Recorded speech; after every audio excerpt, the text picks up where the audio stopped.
here we are back at Leipzig. Shit, lights hitting me right in the eyes, nasty shit. Let me go to the other side. It's getting harder and harder to come back each time. I didn't even particularly have a good time with the game I was playing. Unlike last time where, I was having a lot of fun with Corrupted Bargain and felt like, back to duty, but whatever. Here, I wanted to get back to this, mainly to get through it, but both mental state and physical, my ankle is killing me. All right, what's the story so far? So, first 4 days, the French were fairly effective, victorious, again and again. If it weren't for the interpretations, modifications, whatever that I made to the rules to help support such a large campaign, they would have defeated the army of Bohemia multiple times, driving it off the map each time, which would have destroyed it. And they did the same to the army of Silesia on really the last 2 days, driving it from the map. But I've made modifications that allow those armies to recuperate and come back. And in the course of this morning, starting from the overnight, we had the army of Poland,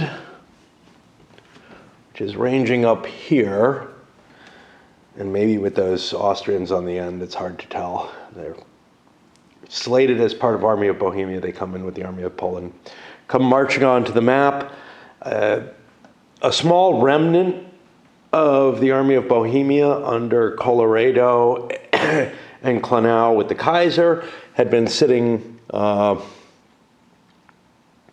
back here, basically, and the French launched an attack against that. They launched an attack against, I think this was the only thing. Anyway, they launched an attack here to try to drive them off the board, and that didn't work by the end of the night. They stayed too long, and as the army of Poland started to come in and dawn broke, the French were being defeated and driven back. And the Army of Poland has orders to continue pressing along this flank. The French have managed to strip away forces from the Galgenberg, and along the Plaice River there, they had an extension back to the Galgenberg in order to fill the gap and where the more damaged and weaker forces were. I also had a big line at the morning set up to face the army of Silesia, using the river line there and the hills and holding the bridge way at the end down there. But as I saw the army of the north start to come in, or realized it was starting to come in, I decided that I did not have enough forces to cover this territory in here. Part of it is that, Rainier was coming from back there, so I dispatched him all the way over, where he had been stuck too long. And Marmont was supposed to be along the Plaice to the Galgenberg. Victor was on the Galgenberg.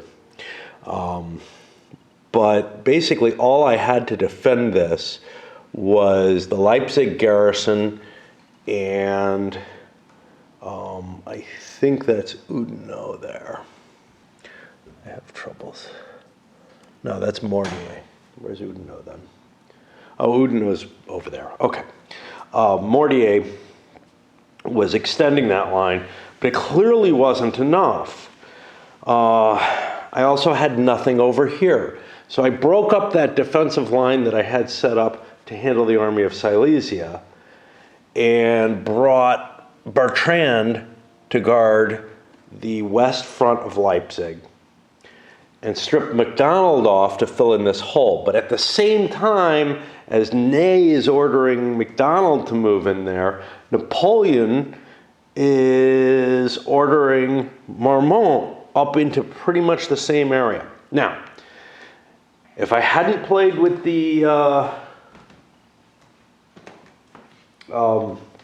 modifications I made, this would be all fine and good because the army of Bohemia and the army of Silesia would already be off the map, and all I'd have to worry about is defeating these other two armies here. And the rules as written do that. The rules as written aren't really meant to support such a large game. The game system was designed pretty much for one mappers, although I think this is a game of this size is where this scale really, really shines. But certain aspects of it you need to kind of sand the edges of, and that's fine. You have to do that really with the system across the board. So by those kind of decisions, I've got the French moving up into place with a general response to the army of the North to bring all my force to bear on it. Now, if that breaks the army of the North quickly enough, I will be able to dispatch some forces, fatigued though, to take up positions against. There's some small forces of the army of Bohemia back there. There's not much of it left. This is all that's left of it that'll be coming in the morning. And I'd like to get this and that connected and rested. Because if you rest for a day or so, you're able to get pretty much all your strength points back for all the units that haven't fallen into the dead box over there. Well, that's an abstraction. It's working fine for the game. I've expressed my concerns about it, but whatever. So yeah, I would be able to maybe spin some troops up to face. Oh, there's more of the army of Bohemia over here, which would also presumably be sliding over because it's really going to be a pain to cross the Pleiße through that woods and marsh. I would also be able to dispatch forces to face the army of Silesia, which is in better shape, I guess. But here's the thing. Both the army of Bohemia and of Silesia have lost a corps that I've got expressed here. One that's been so badly beaten that it's just not coming back on the map under any circumstances. And again, I fudged rules to make that the case. If something reaches desperation morale, it will not come back on, I've decided. One of the last things, let's see, we've got some forces that aren't really doing much. These guys are providing enough of a barrier to prevent Gyulai and Liechtenstein from moving in this direction. So they're kind of doing something, but they're not really directly going to be involved in the battle, I would think. And then I've got here, which is Sebastiani's cavalry, Suham's corps, and then what's left, which is like one piece of the old guard. Maybe it's two pieces of the old guard. It got just totally destroyed on an assault that was coming from this direction, which would be actually, that is almost due west that it was coming from. But they are protecting Napoleon's route out. And at some point or another, I have to make a decision that the line of communications, etc., is no longer, I guess, from here. And it feels like this is the time because the Army of North has come by. They had forces coming from there, and I think, I don't know, somewhere else over here. But this is their retreat path and really has to be treated that way. So if Napoleon's going to leave this battlefield, these guys are holding the way out. And it is possible, because I'm allowing some off-map movement, etc., for coalition forces to get behind the French. Unfortunately, it's not going to be easy. Bohemia could do it from here, or from stuff that's kind of behind here, if there's stuff off map behind there. Silesia could do it from where it is. They can do it right on the board, though, using that bridge, which is what they did the last time. And just, you know, make an effort to cut off Napoleon's retreat. Now, if the army of Silesia moves in mass down here, I'm going to say it's okay for the French to withdraw to the northwest instead. You know, it's the location of the armies is what determines what's going on, but both routes might be possible to withdraw via. It's just there's a danger that the army of the north could cut off one route and the army of Silesia could cut off the other if I'm not careful. So I feel like I need some kind of defense back here. This looks like overkill. It really does, because if you consider any other, any smaller map game, there's just no way that you throw this kind of proportion of your force to guard some back route. But I felt compelled to for various reasons in this. Anyway, that's where we're at. France has won 4 days of the battle so far. This day, I'm concentrating all my force against the Army of the North. If I defeat that sufficiently, I might still be able to pull off the grand victory. That's the only reason Napoleon should be sticking around. I didn't really think it was possible as I was positioning myself fully defensively, but now that I'm throwing a couple of extra corps against the Army of the North, I'm beginning to have some very Napoleonic delusions here. Boy, is it fatiguing. You know, when I'm used to it, it's not that bad. But with the heat of the sun pushing down on me, I'm wearing a sweatshirt because it's like, 45 degrees, but I'm just dizzy and tired, and then the light it's gotten better, but now it's glaring again. Morning may not be the best time to do things. A lot of the French units just stood still and recuperated, trading fire and whatnot. We have MacDonald turning up to face here. And other than that, I think I pretty much didn't move anything. But the exchange of fire is going in favor of the French. This is one of the problems the Russians have, or the coalition has actually. So like here, by my interpretation of the village rules, these guys can't hurt them. Neither by assault, nor by fire combat. Because the question is, what is the minus? What is the penalty applied to? Is it applied on a per unit basis, or is it applied on a per action, per fire, per melee? So if it's on a per unit basis, which is what I've been doing, there's a -2 to the fire combat value, and these guys drop to zeros. Now, I used to play that there would be a minimal of 1 for any of those, but that accumulated and became kind of painful, and you could launch significant fire into a village that way. So I kind of like that the villages are almost undestroyable, but on the other hand, it makes it impossible for crappy troops to take them, which sometimes feels a little bit too extreme. The other side of it made the villages really kind of shitty defensive locations. And if we look here, we've got this villager town -2 and an infantry value -2. And what they don't tell you is that whether there is a minimum, right, on the per unit basis. If you do an aggregate, then it's just kind of weird, right? Because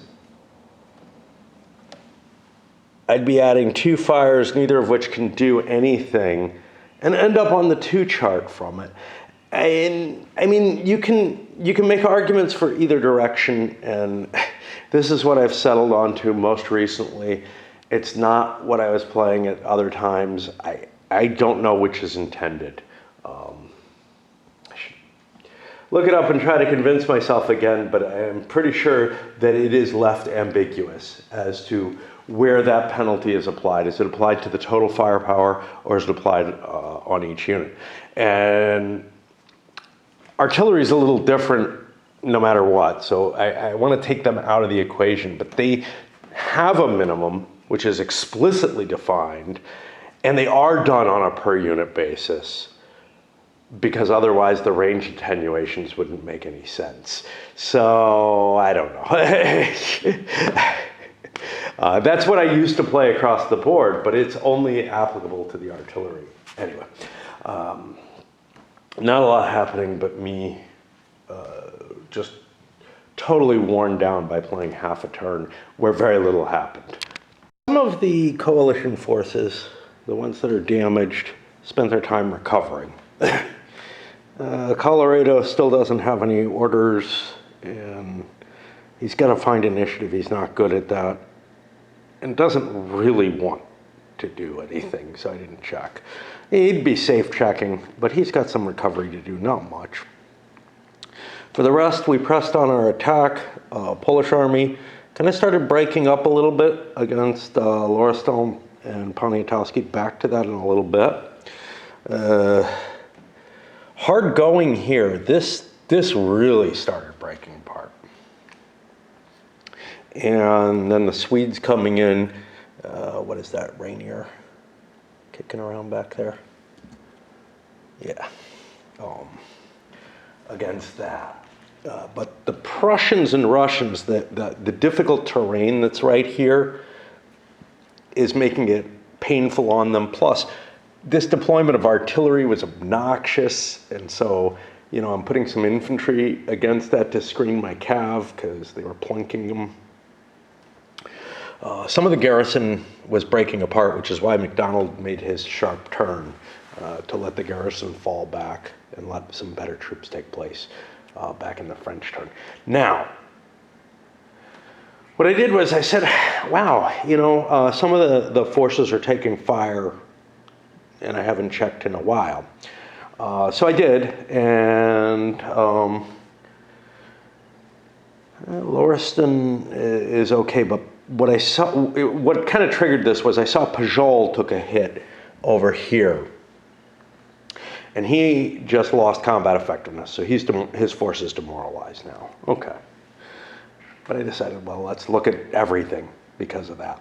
And Poniatowski, probably just this turn, went over the desperation limit.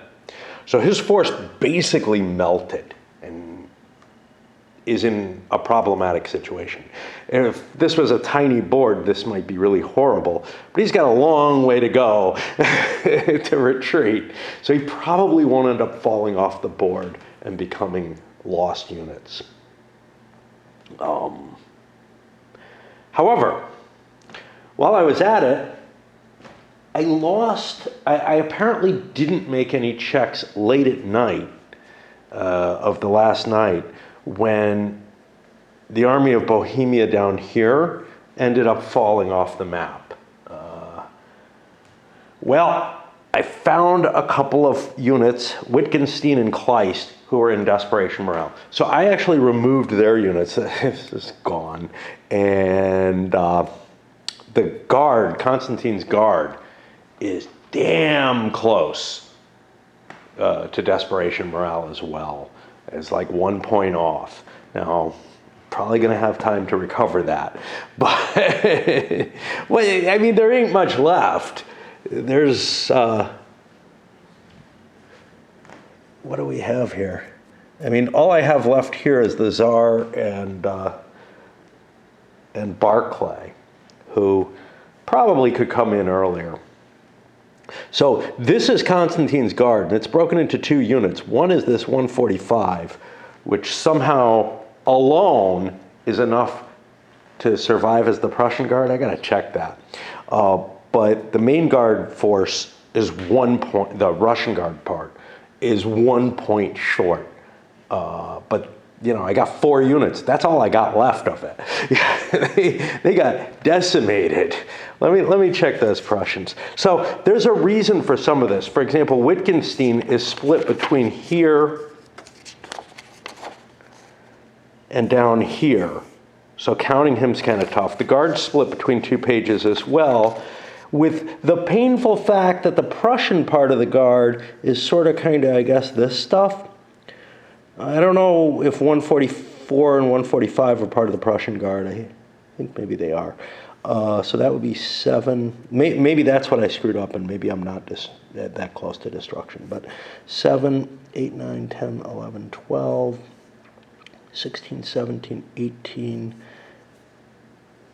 I think the Prussian guard is gone. Yeah. Yeah, so I think the Prussian guard should be removed. It's 1 unit. It's got like 1 strength point on it, actually. I think that's all that's left of the Prussian guard, was 1 strength point. Well, probably 2.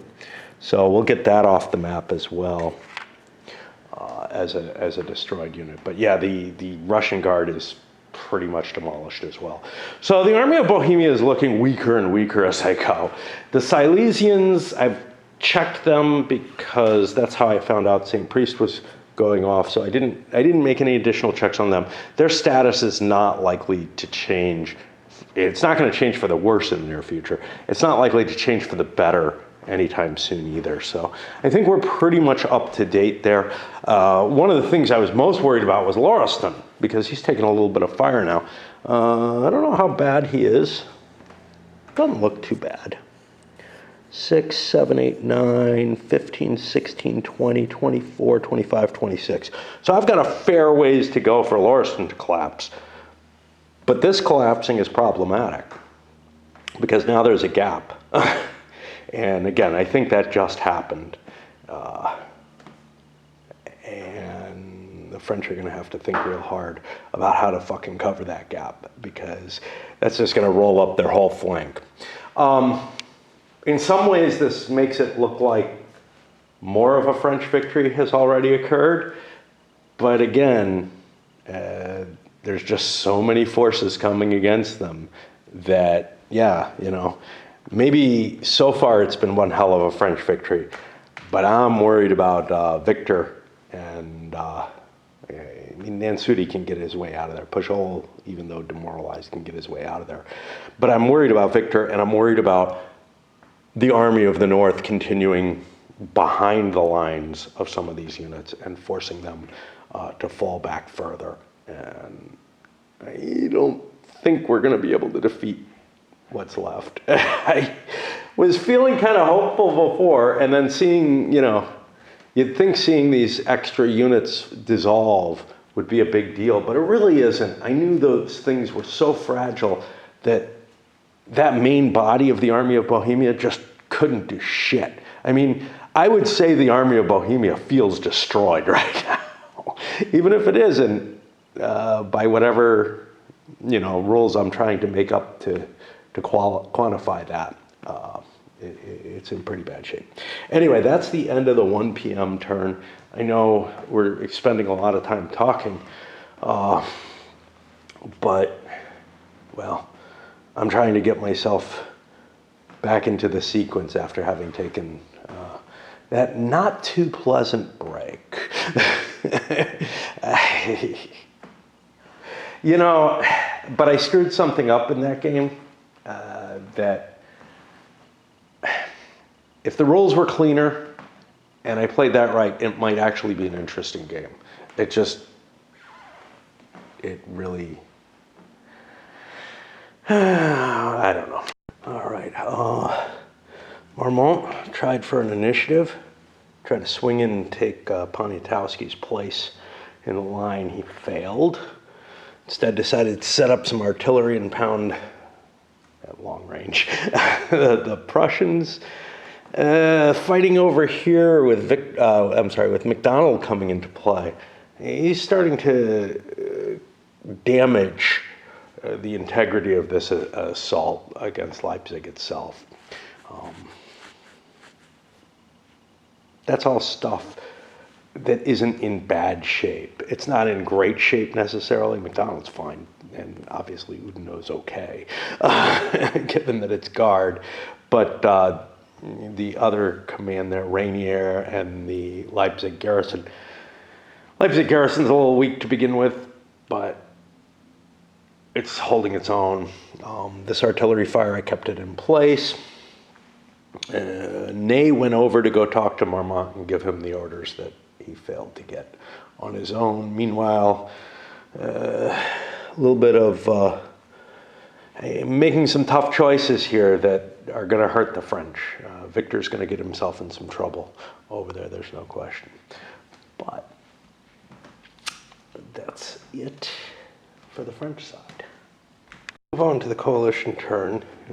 So far I've just done the recuperations, and now I'm doing cav charges. Well, Poniatowski in desperation morale do a cav charge. The infantry that was, formed at that point could have made an attempt to go into square.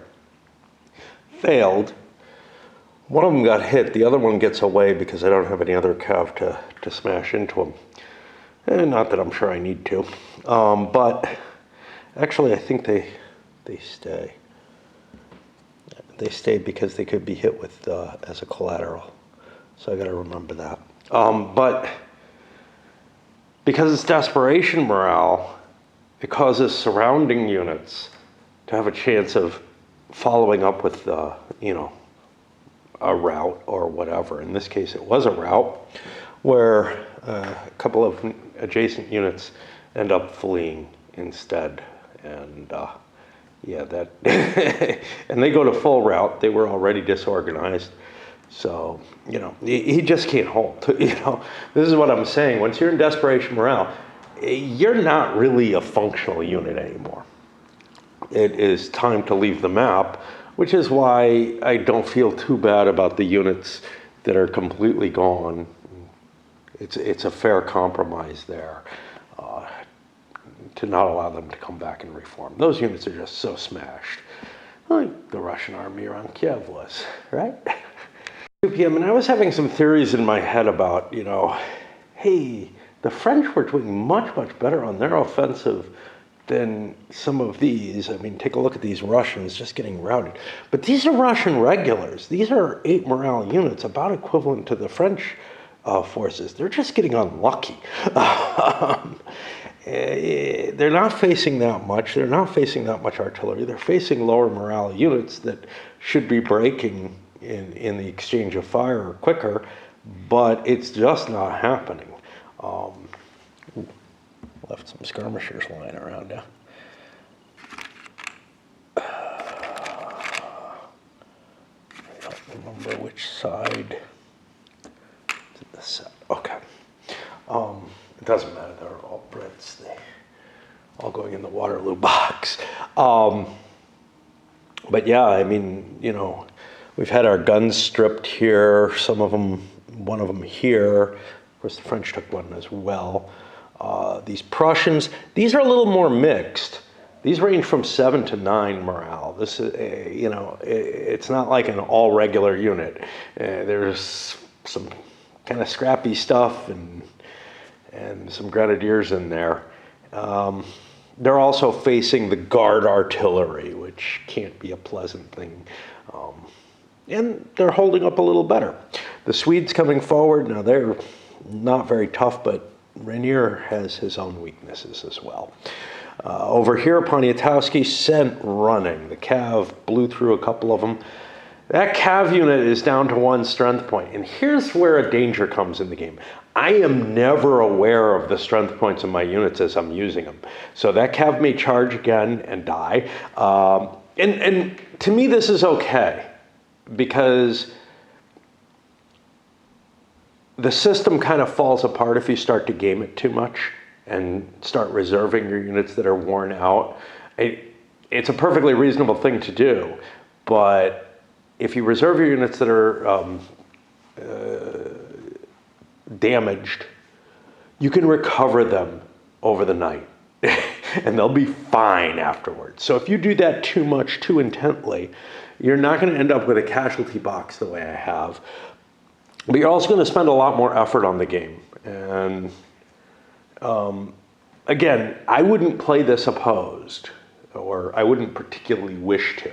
You know, I was mentioning in the Galicia game that I played how I have a buddy, and he comes to mind because he's the connection between the designer and myself. In terms of like, you know, I don't think they physically know each other, but I know this buddy of mine, and I think he has been buying games or whatever from that company.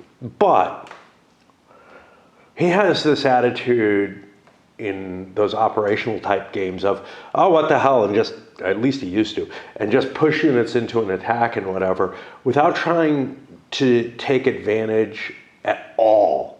Like, I hate doing it and do it very, very poorly, but without taking advantage at all of like really, really paying heavy attention to the odds charts and the geometry of the situation in order to make sure that you get eliminations and whatnot. He was just very, you know, much more blasé about it than I am. Maybe I'm not blasé, maybe I'm just lousy at it, but that's kind of attitude that I bring to this, which is that I could do a whole lot more optimizing, but I think it would break the game. You know, I think part of the illusion that works is to let units die, because otherwise, you can just funnel units back, you know, up from the rear as reserves, let the injured units fall back a little bit or not pursue as hard, and keep your momentum going that way, you know, from day to day. It's not going to matter in the smaller scenarios, but I think in this larger scenario, it's almost imperative that these armies kind of collapse a little bit as they're fighting. Otherwise, you could fight forever, right? Chris, there's a lot of territory to cover, and the goals are to destroy the armies, which means you have to throw some stuff, you know, you have to throw some risks into the air. But I still think that, like, by optimizing in terms of that, you could do a lot better. We also have some Russians or some Prussians in this case, that routed off the board. There's some Russians back here that are routing as well. And it's hard to catch them because I'm close enough to the edge of the board.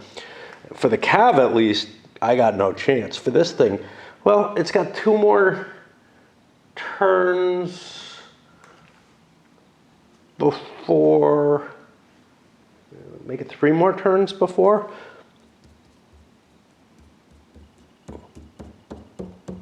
It's going to be to here before I have any chance to rally it.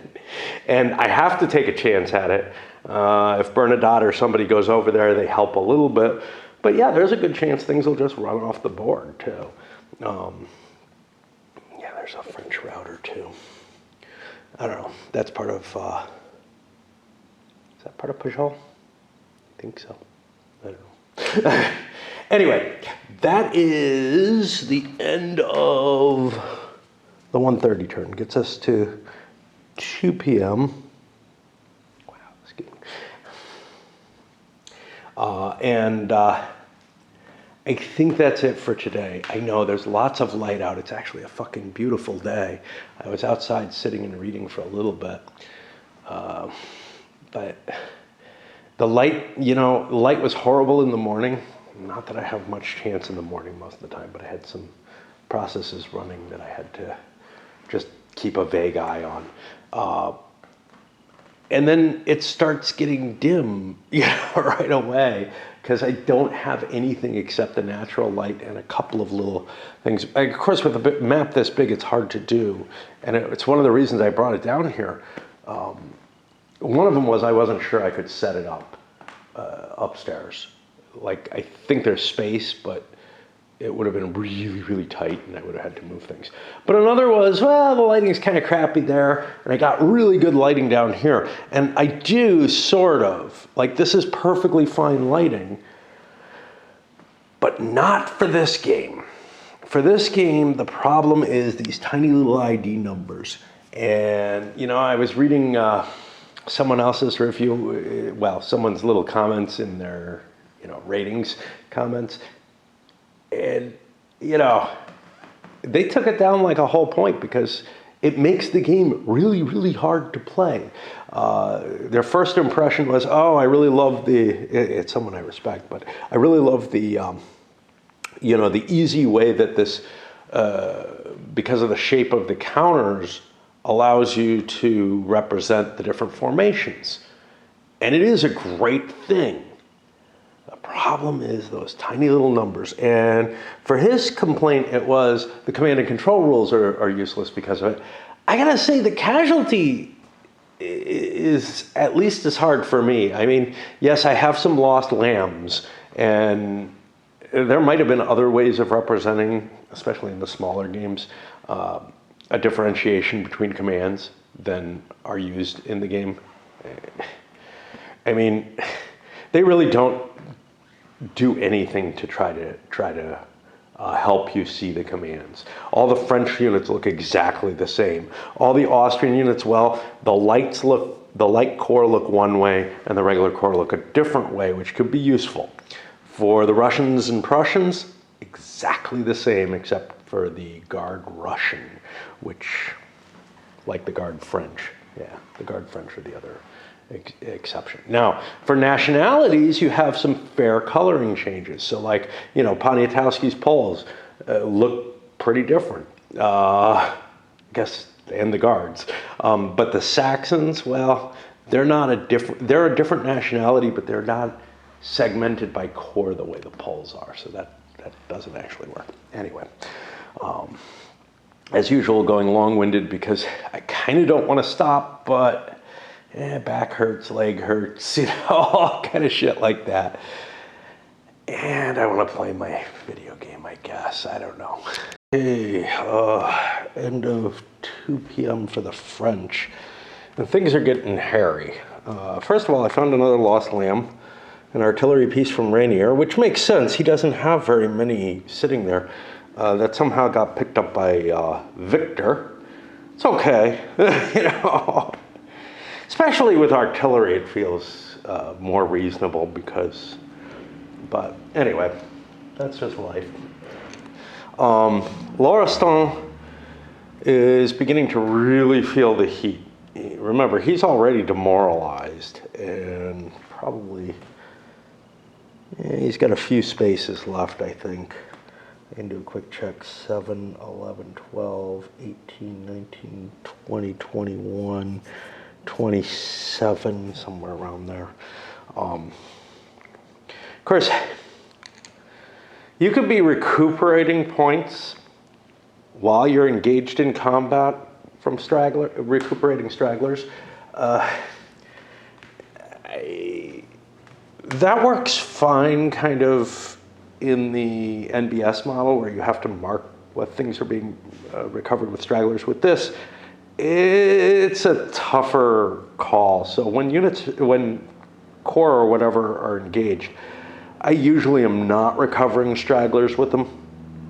It's usually a fair thing because the leader's busy trying to rally units, rather getting a bonus on rallying units rather than trying to recover stragglers. But honestly, it might be a better move to be recovering stragglers because the units can try to rally on their own, and in decent quality units, they have a fair chance of doing so. So if the line's not too heavily pressed.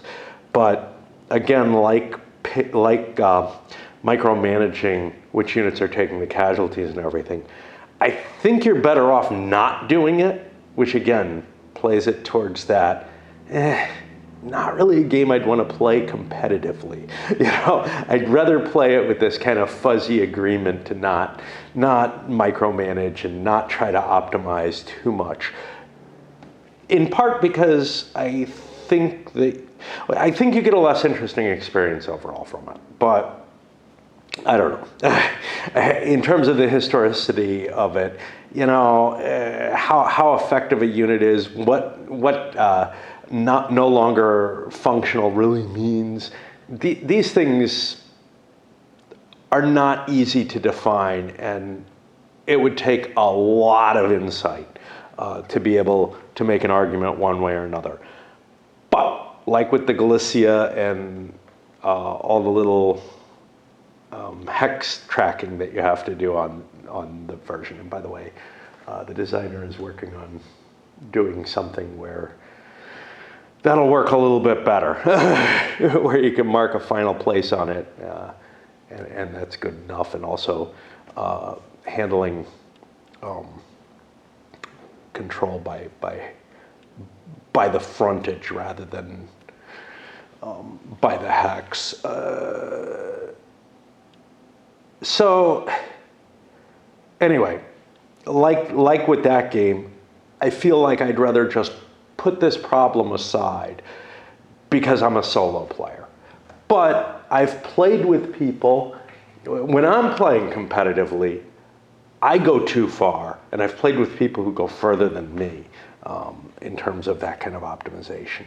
And it just makes me miserable to be on either end of it, even though I'll do it. Like I said, Poniatowski, his forces are in the midst of fleeing right now. The orders were given to Marmont to fill that gap. He'll start implementing them next turn. Fire exchanges here. I gotta tell you, it's no fun facing the guard artillery. That stuff is just too massive. Especially the units that have a 7 on them. They basically can take a full hit and still be very potent artillery. And then the Russians, the collapse that they've been having here is just causing them more and more problems. Although they managed to rout one of the artillery pieces as it tried to withdraw.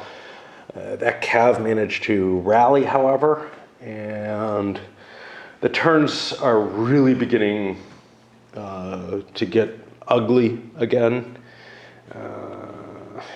I feel like this situation is dynamic enough and exploitable enough with this opening and everything that it's gotten messier than any other time that I think I've been playing. Even though maybe I had as many units engaged everywhere, they were more stayed in static fronts. So at least there's that. But yeah, it's really becoming a slog to play through, especially the French turns. You would think the attacker's turns would be harder, but I've got to tell you, it's the defender and their repositioning and everything. If the attack fails, the attacker falls back, and that makes everything easier, right? But if the defense fails, they have to try to reposition, throw orders to bring something else into the line and everything. And much like, again, with the gamers' tactical games, I feel like the defender has to write orders more often.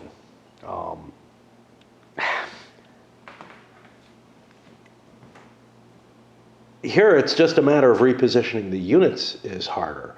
With smaller engagements, quite often it's a much more reasonable and flexible situation. The big thing with the NBS CWB stuff is that you have core failures, which generally happen, which in the base rules are core attack failures. Attack orders can fail, the unit falls back and it stops attacking. There's an optional rule for core defense failure, which is very much like what we're seeing with Poniatowski here. Otherwise, units can pretty much defend for far too long. Now, I think it was Dave Powell who wrote the core defense order rules. Yeah, you know, I know you guys want me to do NBS, but it's really, really, it really requires me to dig in deep in a way that, like, I'm loath to do now because of this and just other things. It's just a system that, while I admire and actually enjoy it a lot, I kind of dread playing. I say the same about OCS. Or getting back to the GBOH, not so much the GBOH, but the musket and pike stuff. it just, it's been so long that it's hard to go back, you know? Anyway, the core defense failures, most of the designers who've written specific scenarios, and Dean Essig himself, who's the system designer, kind of say, well, units need to be able to defend, with the idea that like a defense shouldn't collapse until like every unit in that core level is just totally brutalized. And I think I like this better. There's a contagion to collapse. And the idea of core defense orders, you know, maybe give them a slightly better modifier if you want them to have a little bit more. Not just throw the whole damn order concept out because units have to be able to defend. I just don't buy that. The only thing I buy that with is with particularly powerful units. And you can do that with special rules if need be, or in this game with the assignment of the points and like the old guard who have no chance of of disintegrating. You got to kill every last man in those. Yeah. Anyway, that's just some thinking there. You know, for those of you who are familiar with the CWB NBS stuff, I guess that kind of discussion is kind of interesting. And honestly, this game is a lot less popular, or this series was a lot less popular than those games. For the Napoleonic, neither one really caught on. NBS got shelved, essentially, just as it reached what I thought was kind of perfection with the 3.0 rules. And this one, you know, is still meandering along, but it's not up there with a Labatt or the, well, or the OSG library of battles, which neither of which do what I want. You know, I was hoping Labatt would be not as painful as it was, so that adding an orders overlay of my own, not much heavier than this one, would suffice. But you know, it was just such a pain to play. The counter, from the way the counters are you know, designed, like from a graphic design point of view, both the appearance on the front and the fact that all the values are on the back, and it's like, but it's not really hidden because you've got the little uniforms and you could memorize those if you really knew it. So it's kind of like hidden trackable information type of thing, and just everything about the game, it just feels like it was designed. Zooming in so deep on the maneuver capabilities. It just feels like it's looking at the wrong stuff and making a lot of the stuff too painful to play with. Like, you know, finding your command units in that is harder than in this with the tiny little numbers, right? Anyway, Babylon. I don't know if I'll be back at the end of this coalition turn, but I've got the stack of 2 observations at least.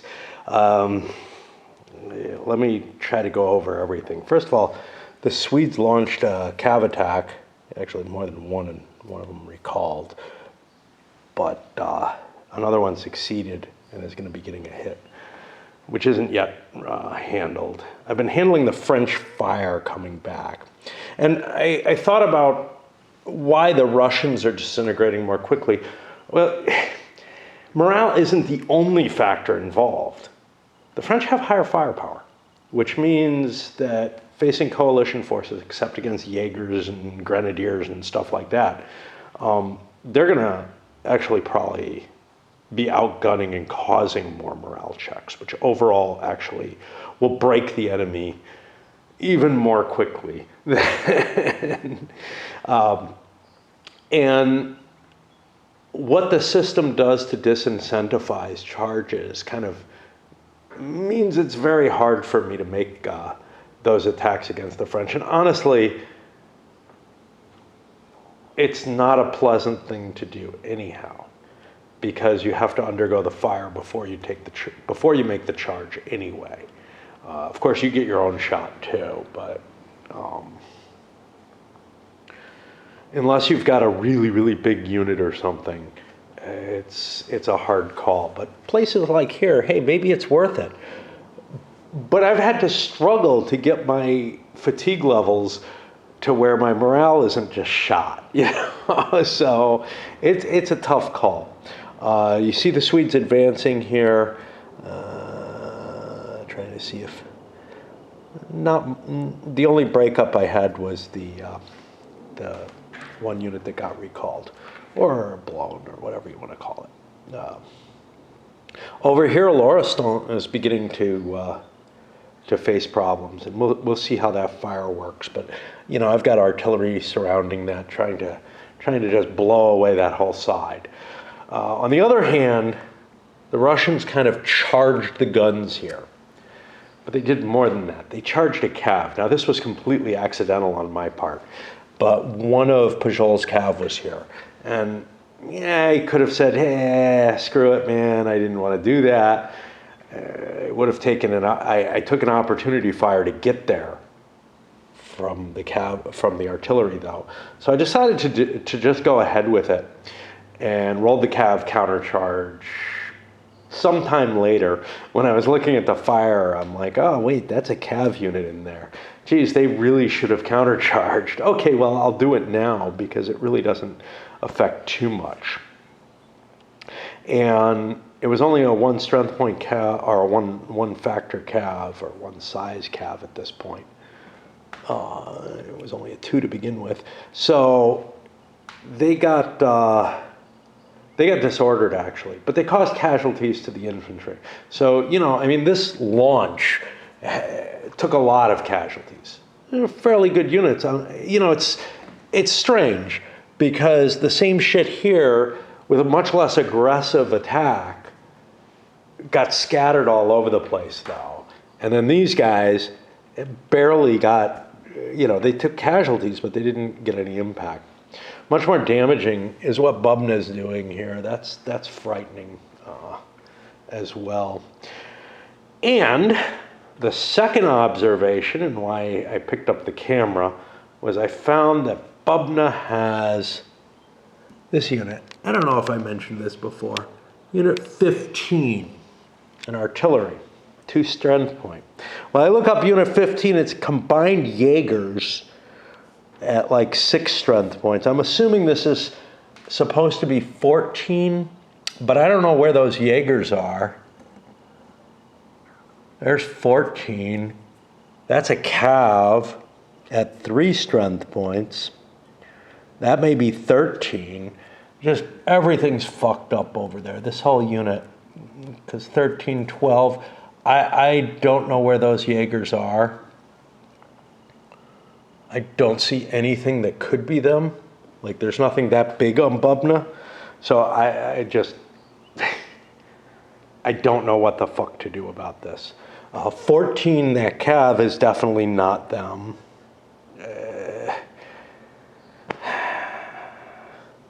I mean, 10 and up should be.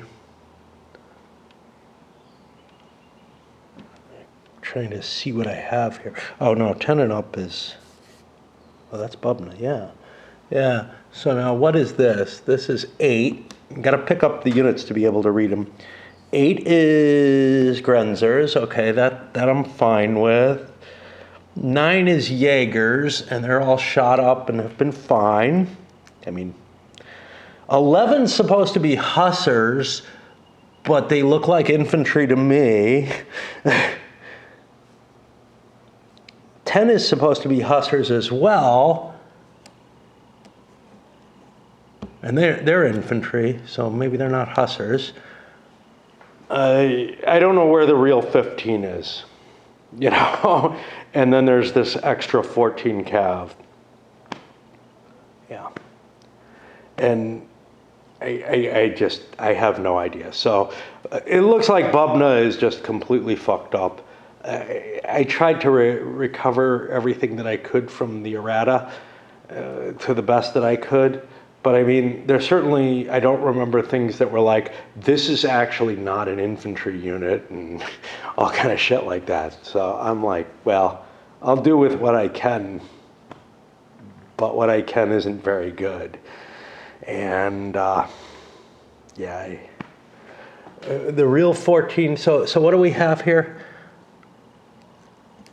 12, 13, 14, 9, 11, 8. Maybe this is 7? I don't know. 7's over there. Yeah, I have no idea. I mean, it's just completely screwed. They look like they have the numbers wrong on everything in this whole command. So, whatever. Quality control, man. Quality control. All right, I'll be doing the coalition fire coming back and that charge. And if I really, really feel like doing a melee, maybe I'll do one, or a bunch of them. But I highly doubt it. I highly doubt it. Because the artillery is all backed up by infantry. That makes it pretty tough. Because artillery standing alone gives you a couple of strength points. We'll see. But maybe the coalition would be doing a lot better if they were launching melees. That does not sound like, you know, I mean, I'm not saying that coalition forces don't launch melee. It's just that, in general, the French tended to do the close in column and assault and everything much, much more effectively. Now, this is late in the war, so everybody should have, you know, those techniques down more or less. I'm actually surprised that the French firepower, in earlier battles, I don't mind as much, but these later ones, I really question that French firepower is that much better than everyone else's. I mean, not than the Brits. The Brits at Waterloo are kick-ass. But it feels like, first of all, there's not that much, there's a significant difference between a 3 firepower and a 2. That's the big deal. And the average coalition firepower is 2. Almost all the French firepowers are 3. So that's a big fucking difference in terms of how much hurt you're putting on people without doing melee. And if you're doing melee, well, my conjecture is that you are going to wreck your army. Surprisingly little effect, this whole charge here. Yeah, the Russians kind of failed to do a lot of damage, and now they're gonna, well, they get first fire next time. But yeah, and that's one of the things with these systems, the fire and movement type systems. They allow you move up, okay, if you take your licking, you get to give twice more before you have to face it again. So attacking is not as bad as it might seem, right? But the cav charge succeeded. Over here, this is just a royal fucking mess. And I am fucking fatigued by playing this. I mean, I really am. It takes, let's see, it took nearly an hour to play just the coalition side of the turn. And remember, I said that's the easier part right now. It kind of is, but it's still, all the recovery is a part of that because I have to move around throughout the whole thing. But there's a lot fucking going on right now, and that's just life. So I'm kind of wiped out and want to eat, and I do not know if I will be back for another one today. This, this system's significantly lighter, I think, than NBS in terms of the complexity of it, but there's a lot of fiddliness going on it, and the scale is approximately the same.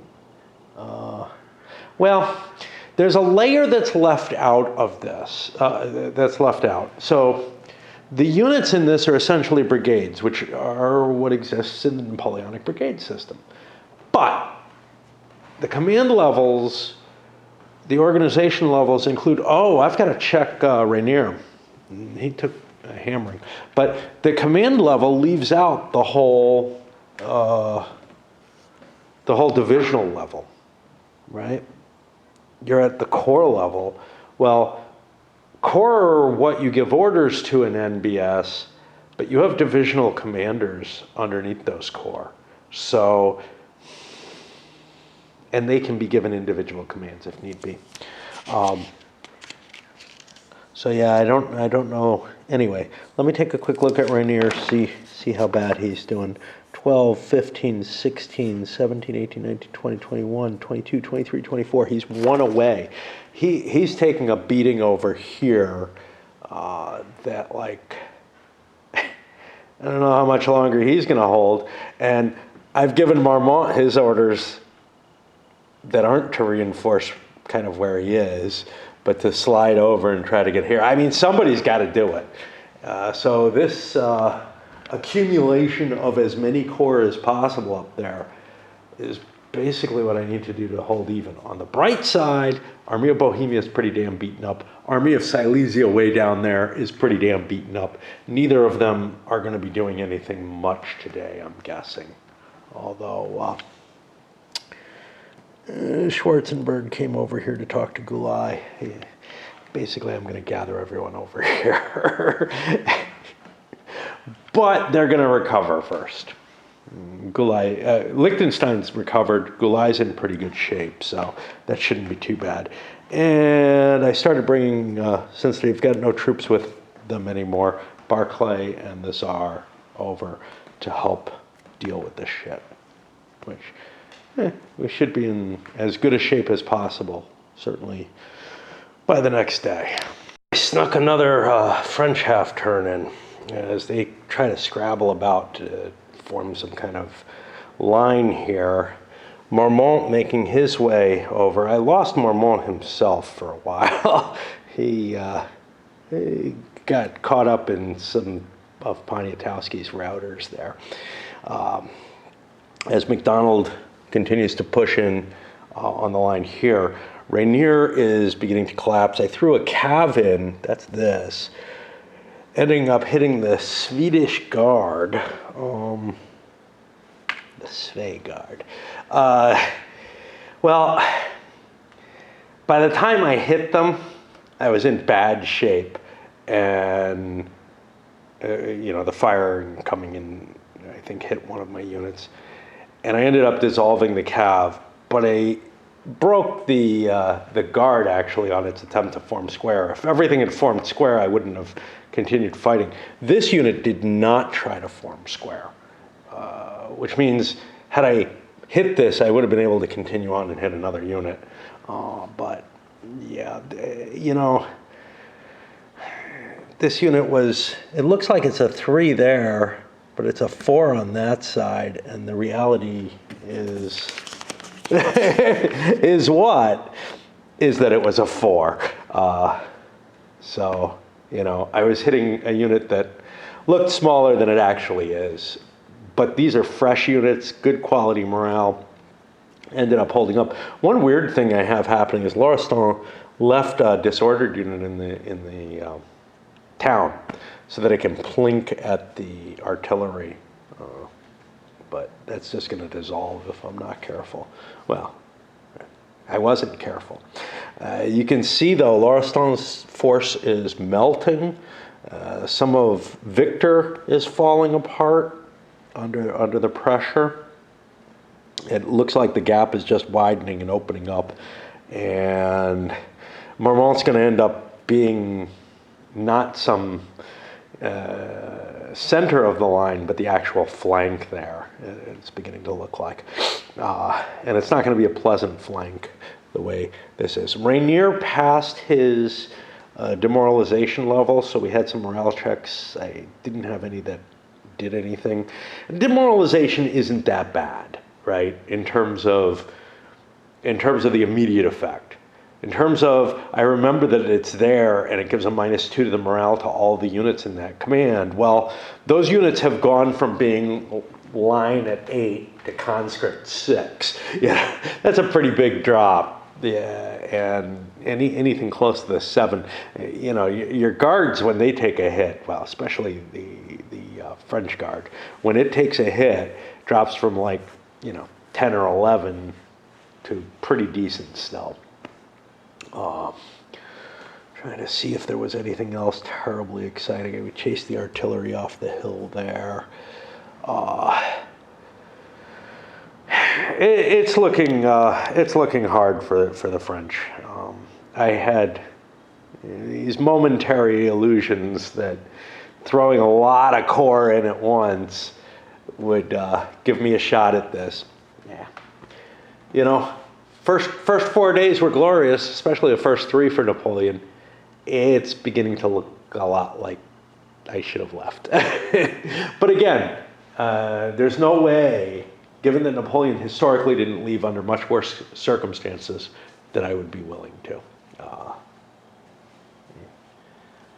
I'd rather quit than not follow my morals in that way.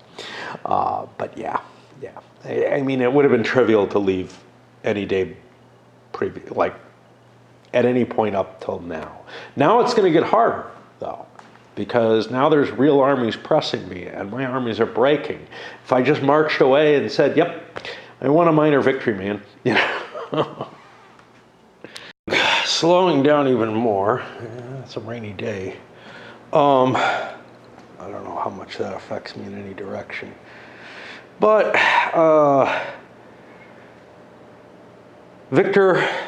Loristan was already battered. Victor's line pretty much collapsing under Doctorow. Rainier demoralized, his line also collapsing.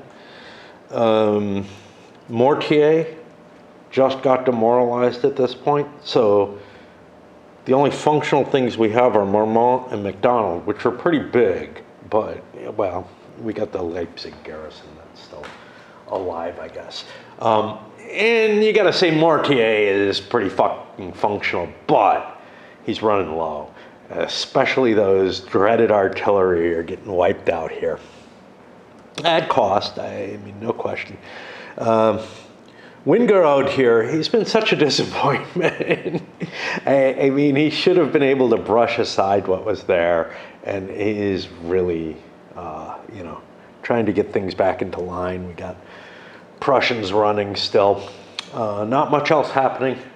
I rolled for an initiative on Colloredo, try to move him to take the gap there so that we have connectivity, at least in principle. Very Go-like type concept there, to stretch some pieces, just to say, I own this. You want to get me out of here, you got to start playing some pieces. And that gets us to the 3 p.m. turn.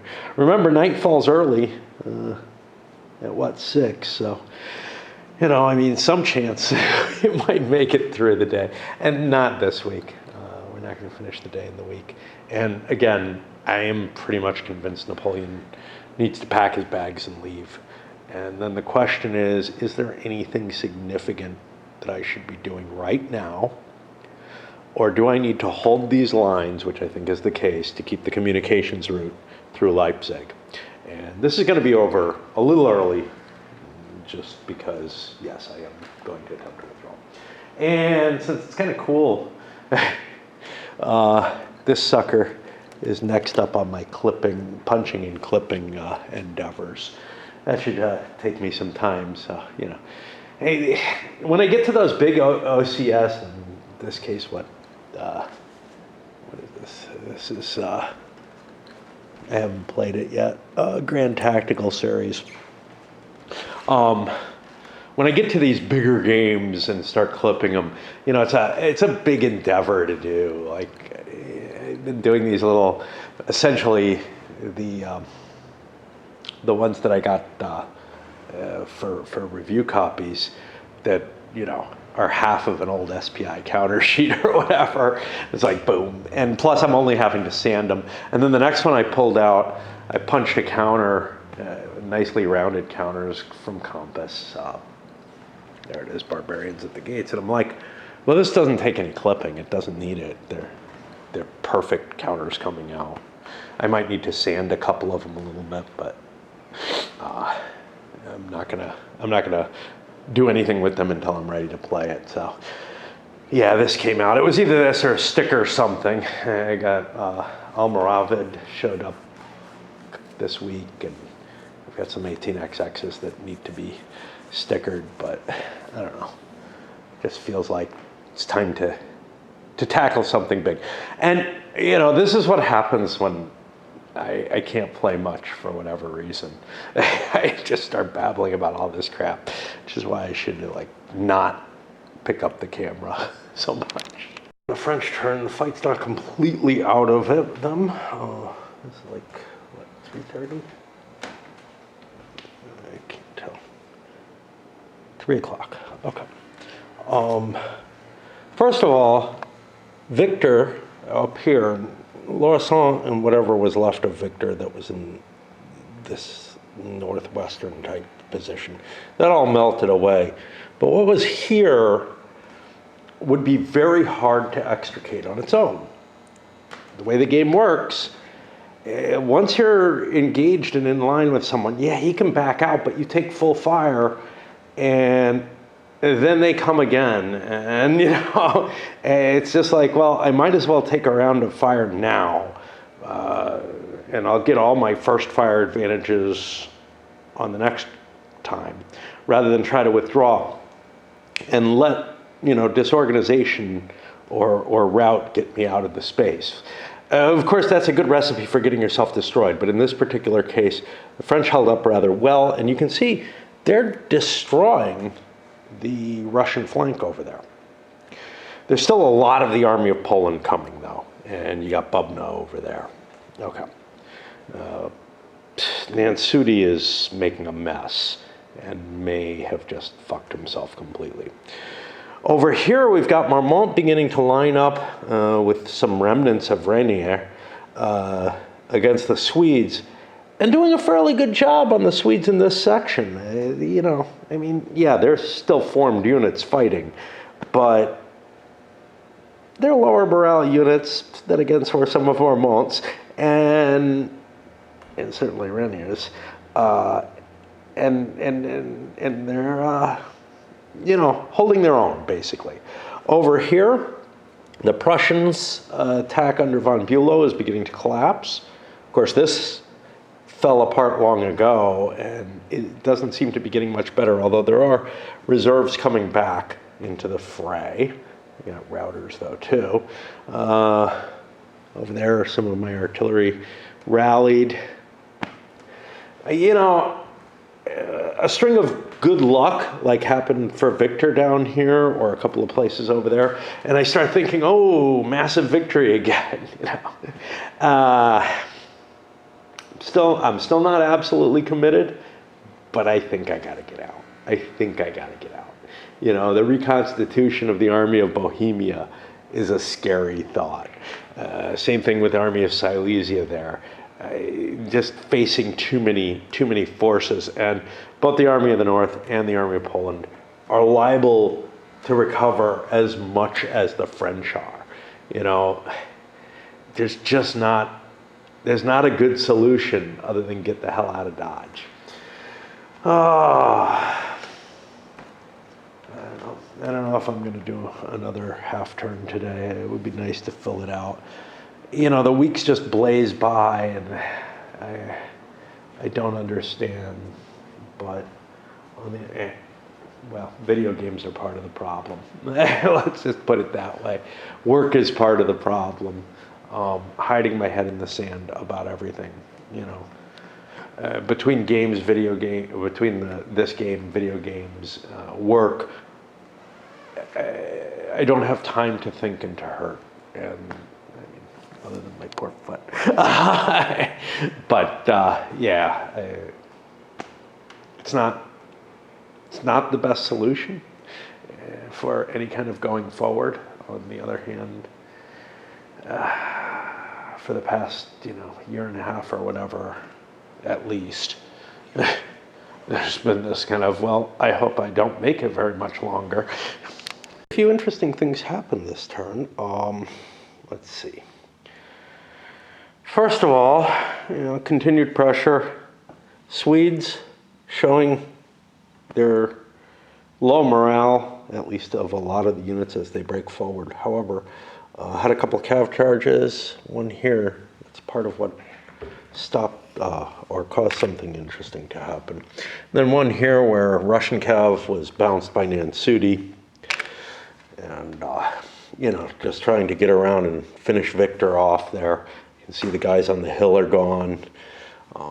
It's a lost cause. It's just, hey, how many of the Russians can I kill?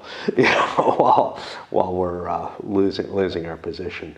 Colorado got his initiative orders, which are to go take Galgenberg, which should be pretty easy, and that will establish a connection between the portions of the Army of Bohemia. I looked at the Army of Silesia, and I've been saying, hey, it's not that badly hurt. Well, wait a minute. There's an entire corps missing from it. And honestly, these two are permanently wrecked. It's not in good shape. I took more damage than I thought I did. Speaking of wrecked, I forgot to roll this. That's not wrecked. That's just disordered. Probably forgot that one too.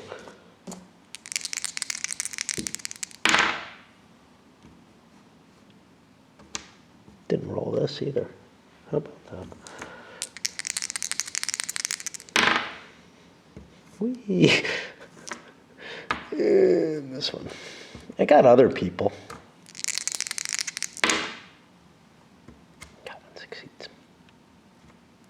All right.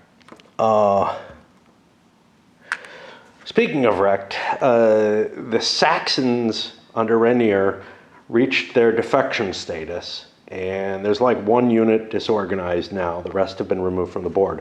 One of the units was what got hit by, two of the units are what got hit by the Cav. Other stuff was just gone.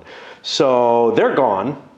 And that large force of not there anymore in Renier's corps brought Renier over to the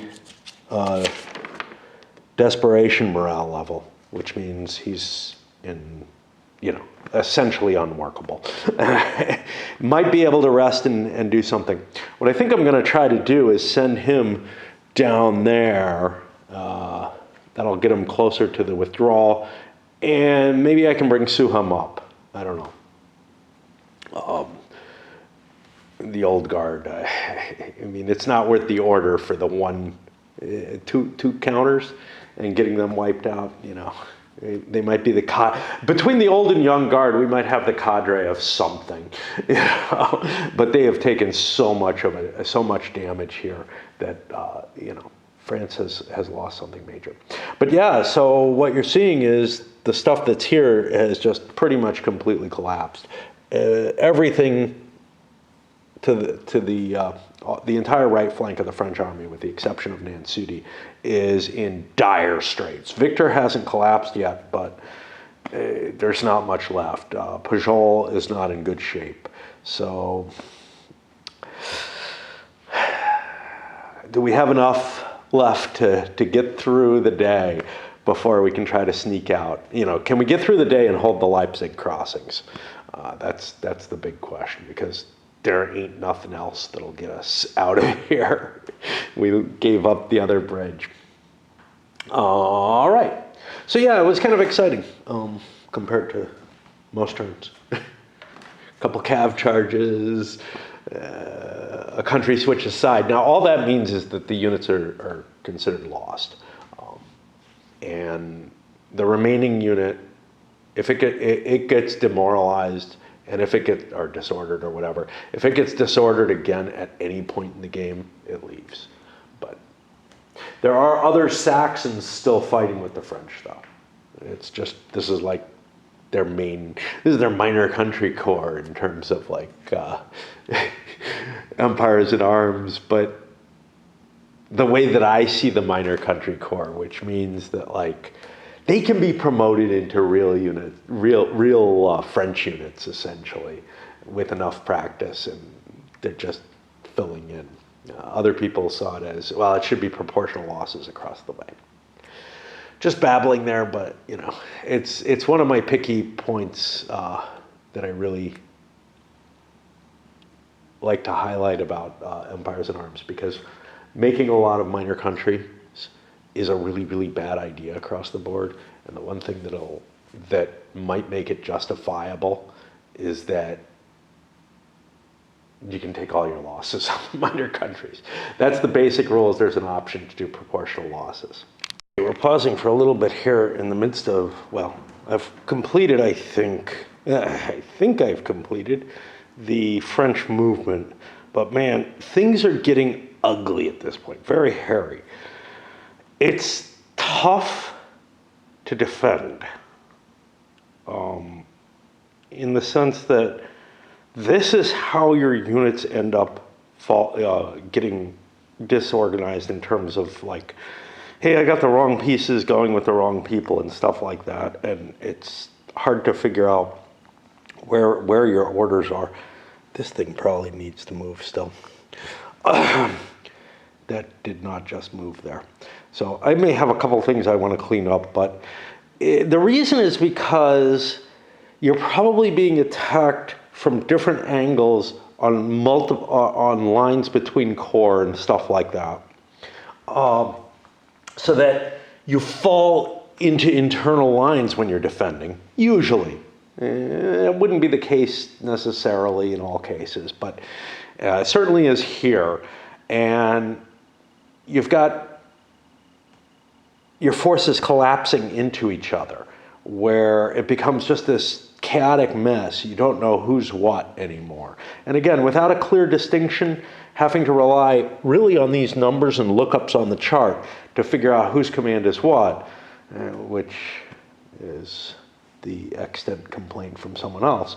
It's just really, really tough. And it's hard to determine if you're following the right orders, what you're doing, which is, you know, keeping track of which units are commanded by which person is the lowest level of the command control modules. That's the level 2. Maybe level 3. Level 2 may be that leaders can take casualties or something. I don't know. But yeah, it's basically the most simplistic level where you have any kind of command and control issues at all. So what we had, so far at least, were the French performing some cav charges. One over here that caused the Russians to slow down a little bit, form squares. No big deal. And I blew Pajol's cav for it. Probably not worth the fatigue level, except I'm trying to pull Lauriston out of there. And I figure, like with Poniatowski, I'm going to just throw him all the way through back and garrison Lindenau or whatever. Victor's line is looking a little better with that situation, mainly because this thing's gone. But there's not much left. Most of him's running away. Nansudi launched a couple of cav charges against Bubna back there. This thing stopped him. And over here, well, there was already a square, but we chased the cav away, set up some artillery to bombard the square. This is the best I can do to try to extricate, is to engage further, you know? But yeah, I mean, if I can make Bubna go hide a little bit, that'll make things a little bit easier in terms of, I'm so afraid of an outflank happening on Victor. I've already got one outflank that looks like it's going to happen. Pajol's trying to cover that. Oh, did I want to launch something from here too? That's another question. So I've got this artillery and this cav that might do something. But other than that, yeah, I've got units routing one way, trying Marmont's forces trying to patch together a line. And it's not like the coalition's doing all that well. I mean, the Swedes are also kind of in collapse at the same time. This von Bülow, I wouldn't be shocked if he's collapsed. He looks like he's in horrible shape there.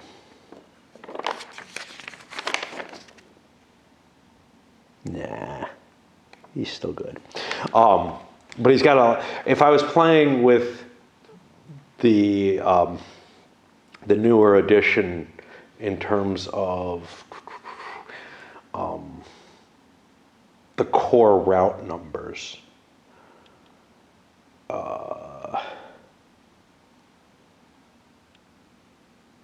I would be counting disordered units against it. For some reason, I chose not to do that. I don't remember exactly what my thinking was there, but for this game, I've been ignoring disordered units for core route. Technically, I probably should be paying attention to routed units because they really should be shaking the command up. I don't even think I've been doing that. Really, I've just been, hey, has it left the map? If it left the map, it's no longer there, which isn't enough, but whatever. I wonder what the hell that is. It's not a piece. All right, I'll continue on with the French turn. The end state for the French turn. You can see we're blowing gaps in the coalition forces. There's not, it's not like we're able to really take advantage of them. We don't have forces there, but we're flinging back the Prussians here. The Swedes are being thrown back here. Dissolving Russians. Just such a messy situation. But meanwhile, there's forces routing off for Druid or whomever to take care of.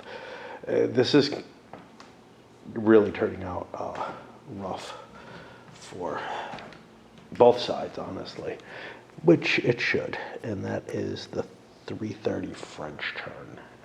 Maybe it for today. I might be able to squeeze another one in. I don't know. It's Friday, so it's dance day. This is turning out to be the kind of turn that I love for these kind of games. I absolutely adore this kind of situation. So what happened? Well, the army halfway through the coalition turn, recovery efforts going on in the backfields. Colorado starts moving. Army of the North. Von Bülow has admitted that he's collapsed since he only had one unit functioning anymore. That's not too hard to do. Meanwhile, Wingrod or whatever, is still continuing his, I don't know, somewhat ineffectual attacks coming directly at Leipzig. The Swedes have orders to support Bülow. They're not going to be able to press forward without new orders. And I considered giving them new orders. It would take a couple of turns for Bernadotte to get them there. That would be almost nighttime. Rolling for initiative would be risking issues. So I'm just going to hold right here because Doctorow and Bennigsen are continuing plowing ahead, and there's almost no gap between the Swedes and the Russians. The Swedes might get left behind, though, as the Russians push forward. But things are so much collapsing. Basically, both sides are collapsing in their, to some extent. The Army of the North in the center, the French over here, their right flank is kind of failing. Left from this perspective, but this is the coalition perspective. Having a little trouble disengaging from the French here. Now, I kind of could have done it. I used some cav support, forced all of Victor into squares, which covers his artillery. But I'm like, well, I might as well stick around and shoot them up. The only place I couldn't get out is here. I got nothing good there. And Bubna attempted a charge to try to take out these guns and got bounced away by some more of Nansiti's guard cav. So yeah, I mean, it's like you can see what's developing really clearly now. As opposed to last turn, well, as opposed to the French side of the turn where everything just felt like chaos to me that I was trying to manage. Here, everything feels like it's coming together and making sense. It's not necessarily good for the coalition, this collapse here, for example, but it makes sense, And now I can start picturing, well, what do I want to do with the Army of Bohemia? Well, with Colorado moving down there, I probably want to move into place, so I'm supporting him. But part of me says, what about trying to cut all the exit routes? What about if I move the army of Bohemia en masse behind the French army there? I leave the army of Silesia behind the French army here, because although the retreat scenario, this has nothing to do with the campaign game itself. Nothing is mentioned in the campaign scenario, but the retreat scenario is basically heading down that way, I believe. Well, I've already expressed, I think it would not be unreasonable for the French to head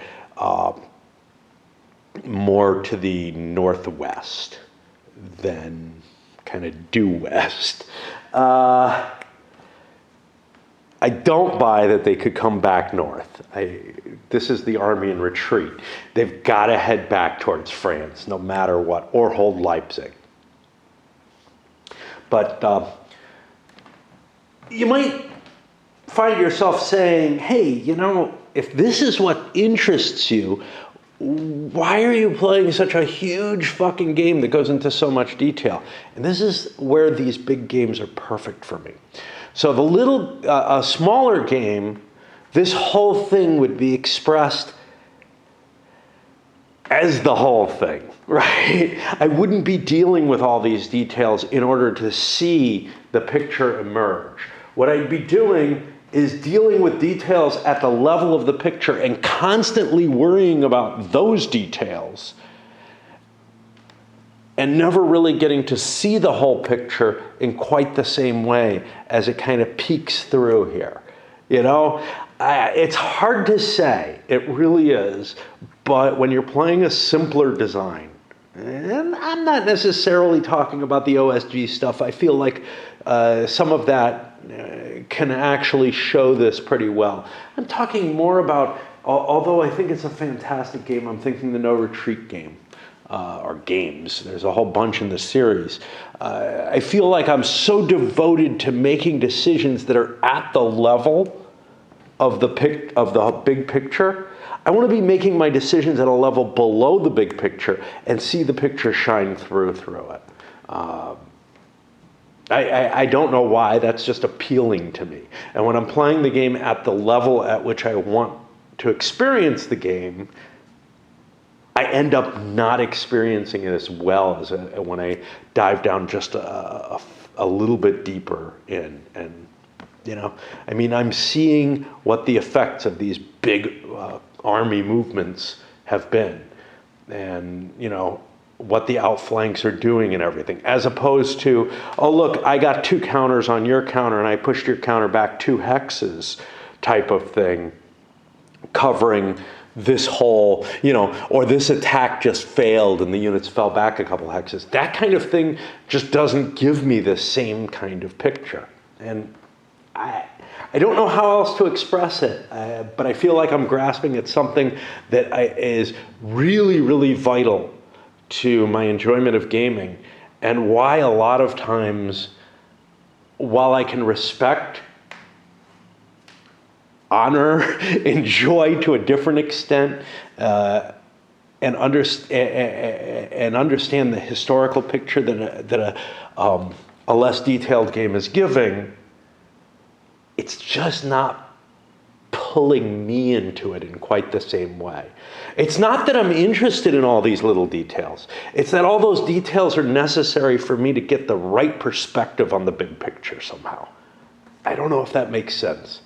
This is something that if you're sticking around and hearing this, I would love to engage on, because to me it feels really, really vital to my experience of gaming across many different layers, not just in war games even. Example of this is the 18XX games, as compared to, say, Crayon Rails.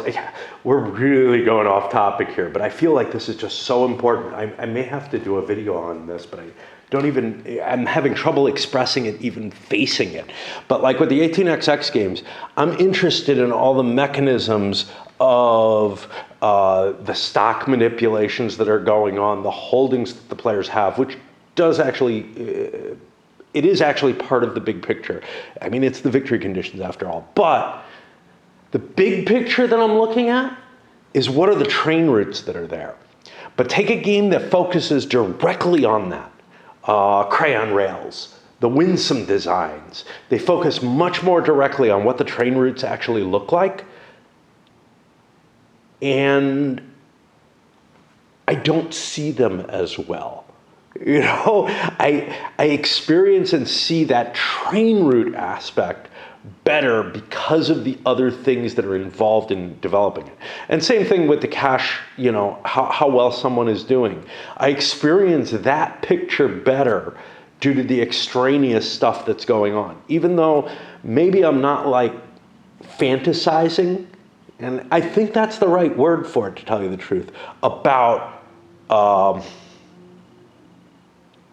anything other than, say, the capital differences and the train routes. The fact that like stock manipulation is being played around with, that trains are rusting, that tokens are being dotted out. Just like here, that I'm dealing with individual units routing and falling back and core being disordered and all that kind of stuff. All of that helps me so much in that, and I say picture, I say fantasy, that imagination, everything that I'm seeing, the whole battle just kind of comes together, or the whole development of the rail system. Now, I'm very visual, which is one of the reasons why, like, you know, an 18XX train system works better for me, or really seeing these lines forming, not just, oh, it's every other hex with a counter in it or something along those lines. Really seeing it does help as well. So, you know, there might be different factors in it, but I feel like something has to do with that fact that the image emerges from the detail, as opposed, just like, I don't know, just like the strategy emerges from the detail. You know, it all kind of works together, and you have to, if I don't have that emergent or that distillation of what I'm seeing, it's just not as good for me. In fact, it's almost nothing. I don't know if that makes any sense, but it is definitely what I'm trying to express. And with units kind of falling back, there wasn't a whole hell of a lot of firepower being exchanged, so not a lot changed on the field. We did have some Swedes beginning to rally back here, strengthening their position, but yeah, lost another unit off the map. That's about it. Sorry, I won't be doing snippets and outtakes very often, but I just felt like that was a discussion that went that dealt with something that was kind of important outside the game.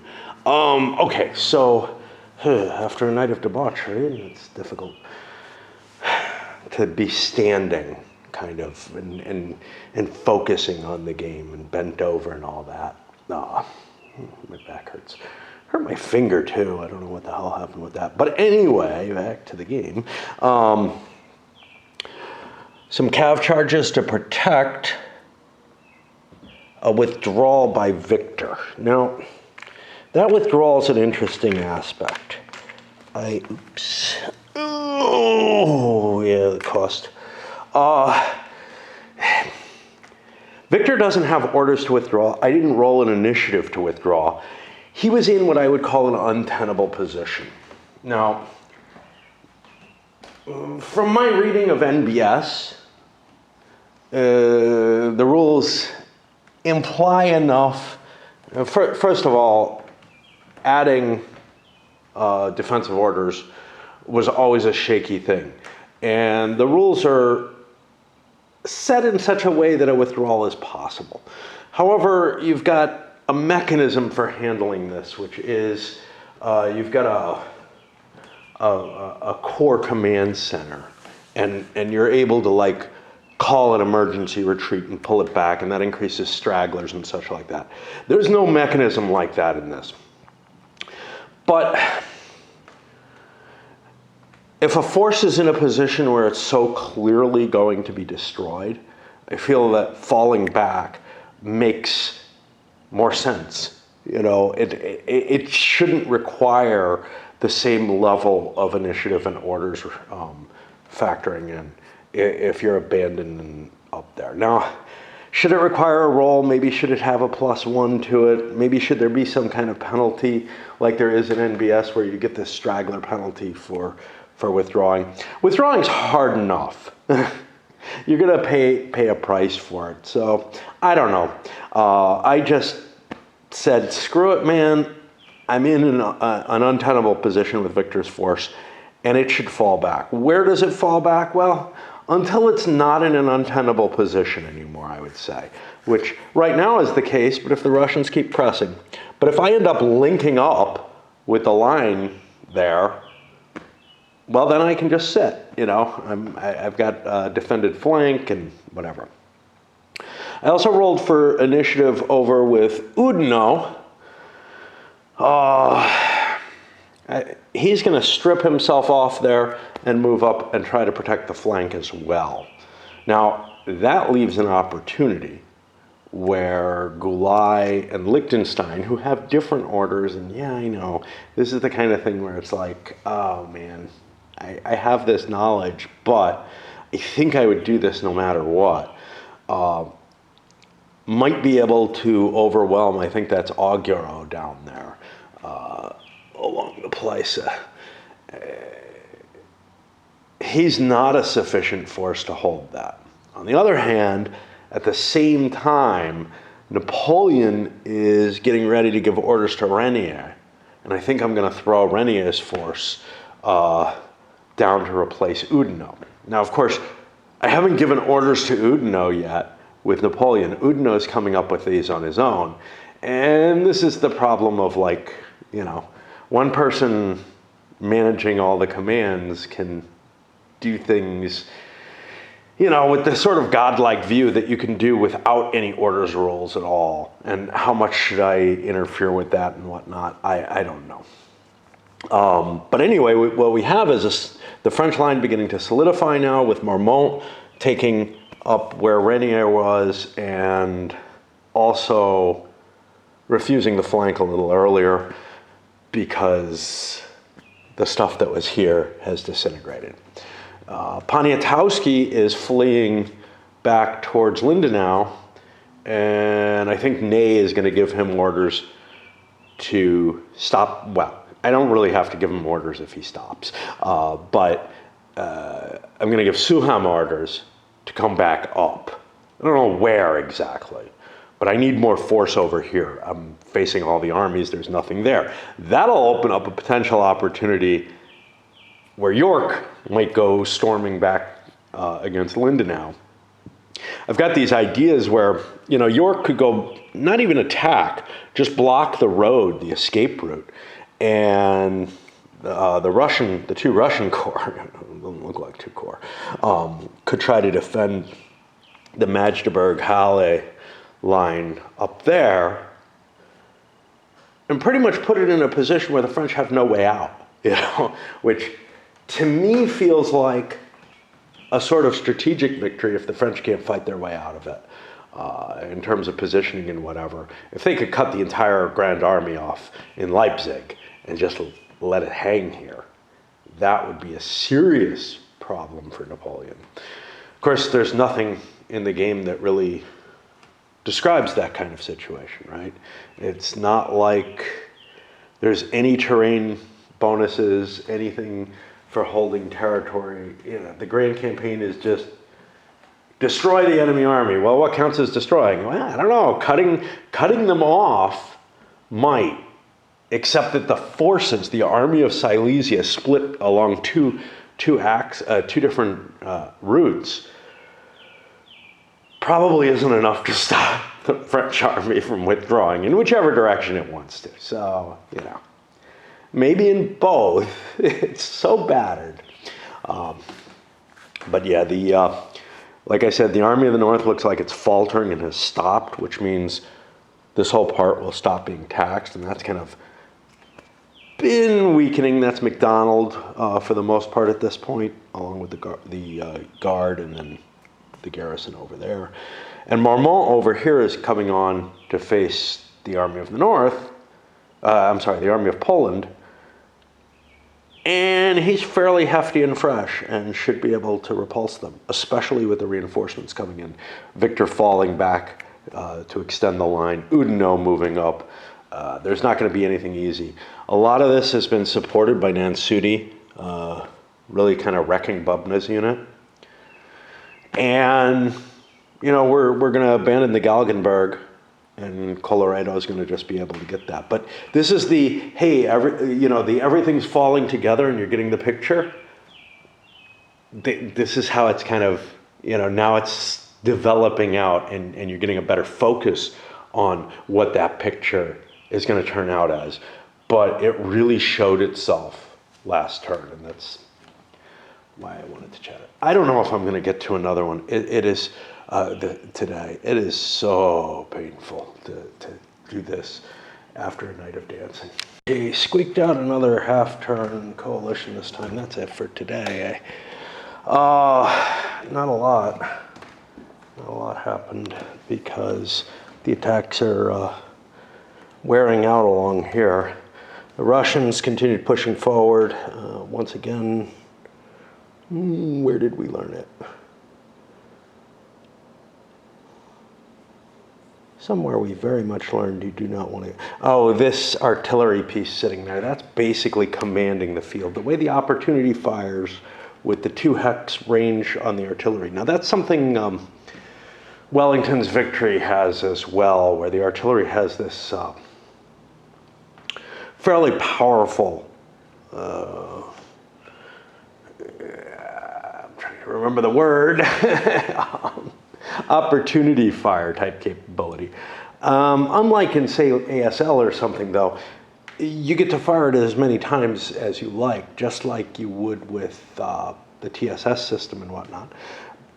But when you give it that 2 hex range and infantry can't fire at you at that range, it really makes it tough to take out a position that has artillery, especially with the orders. Without orders, you know, you could kind of leave a gap and let the artillery fire at you through skirmishers, but otherwise try to do flanking everywhere. But with orders, I feel like it's a little harder to justify that kind of technique. I don't know. I'm not sure I would really take it anyway. I'm very much on the, you know, what I might do is shift the entire command over to try to push against a flank, which clearly would require a difference in orders. The idea of like staying a few hexes back and just attacking the flanks alone where the artillery can't hit you or whatever, I just don't know how I feel about that. But that is a technique that probably would help here. The Russians just moving through that opportunity fire zone against full artillery, just threw like 3 of their units into disruption, I think. I don't know. One of them routed from it. So, and likewise, then here the artillery is just, you know, pounding the Prussians as they're limping home. So none of that's very good. I sent some orders to Langrand from Blucher to get himself up here and threaten the French position. The real question comes down to what happens tomorrow, because today is pretty much shot. There's, what do we got left? An hour and a half of daylight? Yeah, an hour and a half of daylight left. 3 turns for each player. It's not going to be enough for either side to get the kind of decisive victory out of this situation. Certainly the Army of the North has been badly battered. The Army of Poland's taking its licks too, but whatever. But then otherwise it becomes, hey, is the positional and strength situation such that Napoleon feels like he has to withdraw? Or is it a situation where I try to push out another day of battle here? And then, of course, you know, there's the, well, just like there's the edges of the map, there's the edges of time. The 19th, I think, historically didn't see much of any fighting. I think that's Napoleon's withdrawal, and the coalition's pretty worn out at that point. I know that there's no scenario in the booklet for it, or that talks about it even. So I think they've already given me an extra day in case I want it. You know, with these bigger campaigns, well, these bigger tactical situations, sometimes that's very helpful to have extra days. I know with like the Gettysburg situation, having that extra day is often very helpful, simply because, hey, I may not want to attack as fully as historically happened, say on day 3 especially, well, even day 2, and I might leave myself in a position where I can still fight on that extra day. Certainly we're going to walk into a position where these armies are not that much less capable than they were on the 18th. But,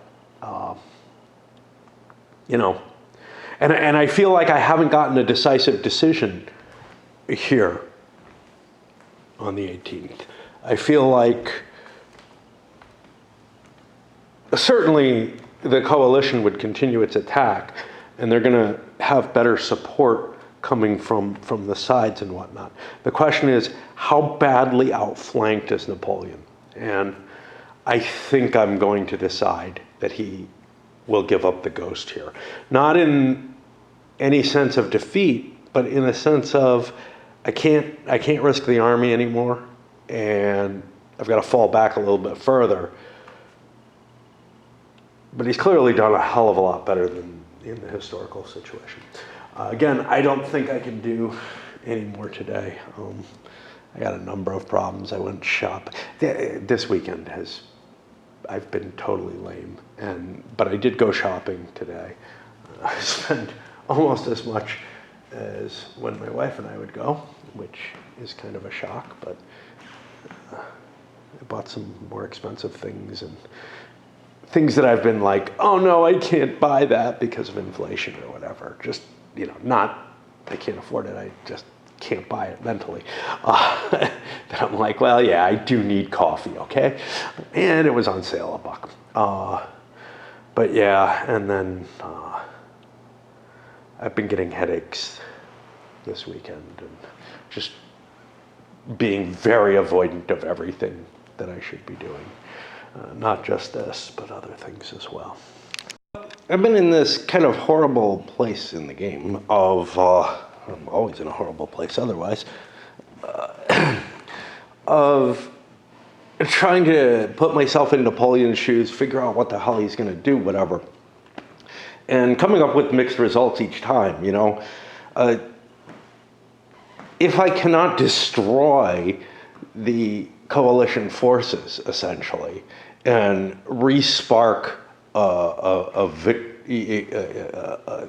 role of victory in Germany and turn the tide and knock at least one of the great powers out of the war, what the hell am I doing at Leipzig? It's my path home. That's all it is, right? And this is kind of the whole problem is, what the hell did Napoleon think he would succeed in here? Even if he got an Austerlitz, would he really be able to spark new confidence in his ability to defend Germany? I don't know. Certainly he thought so. But in the position I'm in now, I just don't believe I have enough gas in my army to keep going. But I've had this sort of, you know, schizophrenic set of orders because, or at least concept of what was going to happen. So, you know, I've got this, oh, I want to withdraw, but I also sent Ney down to go talk to Suham and, you know, bring him up as a further reinforcement, another corps. Because if I am going to fight, that's what I want to do, right? I want to throw another corps up here, really to replace Renier. And, you know, honestly, it's a really fucking hard call, because I don't think the army of Bohemia or the army of Silesia can do a damn thing of any worth, which means I've already battered the army of the north pretty badly too.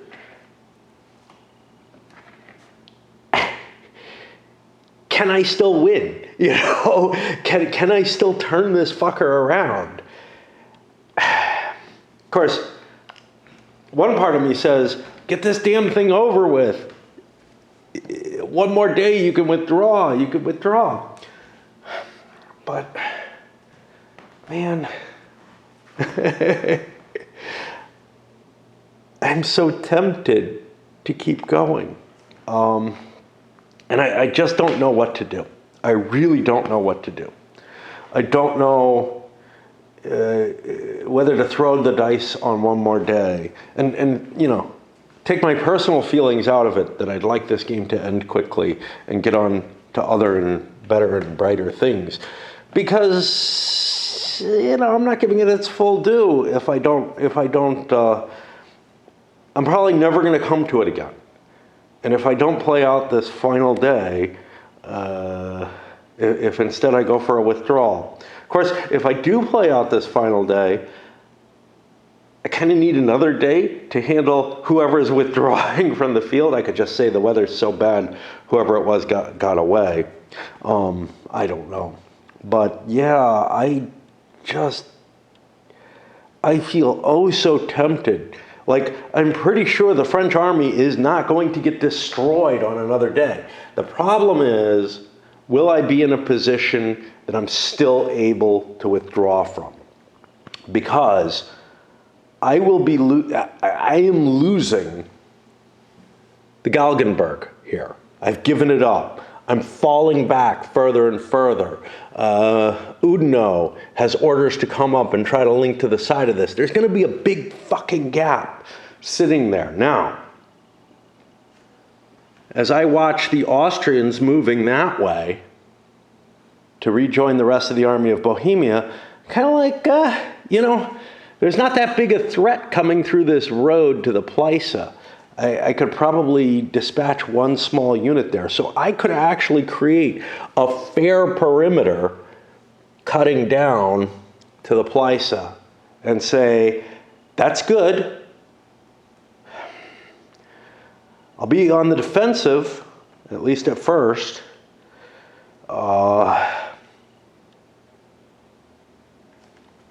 This army is not that badly beaten. This army is definitely not badly beaten. And there are remnants of the army of Bohemia. I'm going to leave it to a die roll. This is how we do it. Odds Nappy decides to stay. Even, he's going to pull out tonight. Because I cannot make up my mind. All right. It'll be a shorter game. One of the things that went wrong yesterday, I don't think I talked about this, is my shopping cart. The wheel, one of the wheels is definitely about dead. I got a spare cart, but it's just a headache.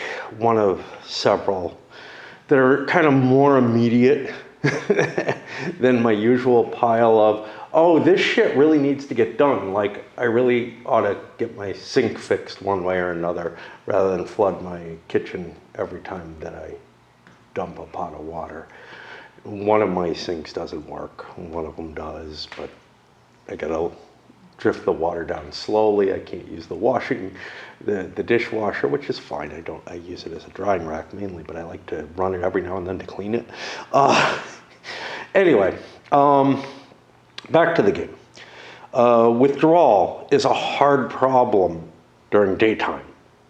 But at night, it would normally be an okay thing. And the French are perfectly capable of holding out long enough for nighttime. It looks like the coalition attack has largely failed, except for the Poles. The Poles might continue on. I don't think anyone else is going to do a damn thing.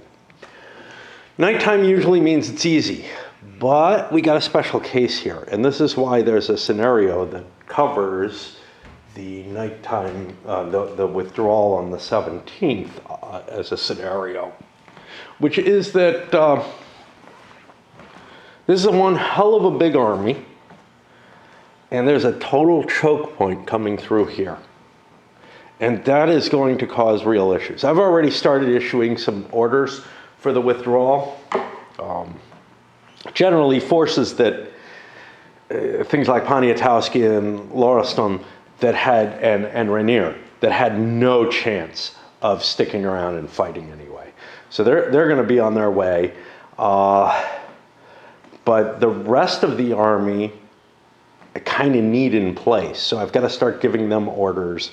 And here we see Oudinot beginning to head up to take his place on the line. I'm going to have to give them orders to withdraw once night falls. Once night falls, it's perfectly safe, you know. And then it just becomes managing the traffic jam problem. Leipzig itself is pretty easy to defend. I've already kind of shown that. There's basically no way to attack it because the combination of walls and village, unless you play with interpretations of the rules, and these are led by me not really trusting that the rules are written completely right, that allow any fire to essentially end up at a minimum of 1, or that allow you to consolidate fire points and take all the reductions off the consolidated points rather than off of individual units. That one's not specified at all, and I don't know which way that should go. At least that's my memory of it. And I've kind of just settled on well, you're pretty much fucking invulnerable if you're in a town, you know, in a walled town, which makes sense. A walled town you would probably have to besiege, you know. Making an assault on it is outside the scope of the normal rules of this game. But anyway, that's the reason I'm going to continue playing, is that there's some possibility that some French units will run into some problem based on the complexity of trying to get through. Now, no, there's almost no way through. These guys could cut down through these woods to get to this bridge, I guess. It's not a pleasant, you know, as long as you're not fighting your way out, walking into the swamp and getting disrupted isn't that horrible. But yeah, the biggie is there is one bridge I control. And Napoleon did not build any additional bridges to ensure his withdrawal. All right, well, that's the end of the French turn, the side of the turn. Almost nothing happens, you know. I mean, we traded some shots. A couple of units got killed. By the way, I think the Emperor's own guard somehow got attached to Nansudi. It looks like him, you know. But I noticed a really powerful one-step unit that I used in a charge or whatever ended up getting vaporized by that artillery down here. And too bad, you know. The guard has definitely paid its price for Leipzig, and that means it's not going to be available for Hanau, where we saw how it could just push aside the enemy forces. You know, it was just really easy for the French to get their way through that. All right. And the coalition took their turn. That brings us up to 5 p.m. Still not much is happening. We got Langeron making his move. Some of Army of Bohemia shifting around still up there. Colorado moving into place. But for the most part, we're just exchanging some long-range shots along the line. And nobody has the commitment to attack at this point.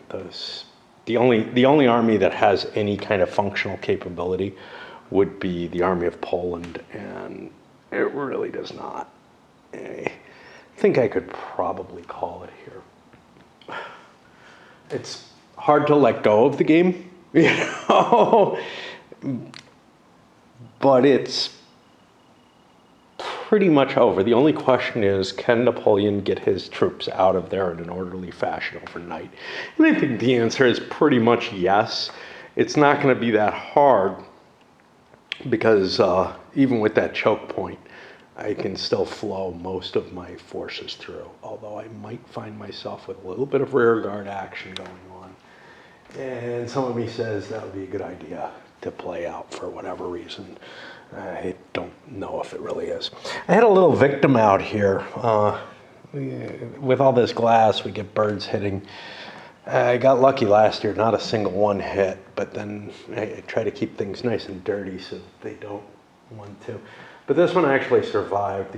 I had one more this year that did not, but this was a fairly young guy, and I don't know, he didn't hit it too hard, I guess, but that's about it, and try to figure out what the hell I'm doing. One of the issues is the next thing that I'm going to play, unless it's going to be East Prussia, which I'm really kind of, it's again over 20 turns. I've seen the system. Yes, I haven't looked into entirely how much the effect of that, the cav being able to peel things off is going to be. But honestly, I think all that does is shows that, hey, I could have gotten away with better Austrian attacks early on by using my cav properly in Galicia. Of course, in Galicia, some of the counters aren't right, so, or I'm convinced that they're not. I asked the designer to take a look at them and make sure that they were. But, yeah, the other things that I have that are, you know, either review copies or even other things, there's just nothing I'm prepared to play right now. You know, I've been like trying to make my way through Civil Power, and it's a little denser than I thought it would be. Well, done with the 5 p.m. French turn, and you can see I'm starting to scribble down these quick little orders. The traffic cop role is going to be the hard part here, is funneling everybody out quickly. And it's just kind of obnoxious. A big part of me doesn't want to do it. A big part of me doesn't want to give up the game, though. Doesn't want to stop playing, even though there's nothing to be shown, really. I mean, we're just exchanging some sporadic fire all along the front. The coalition has given up their attacks. And, you know, there's going to be some deployments and stuff in case it goes another day. But it ain't going that other day. So knowing everything I do, I should be cleaning it up here. Yet there's this, that's a big task too, right? I want to put that off a little longer.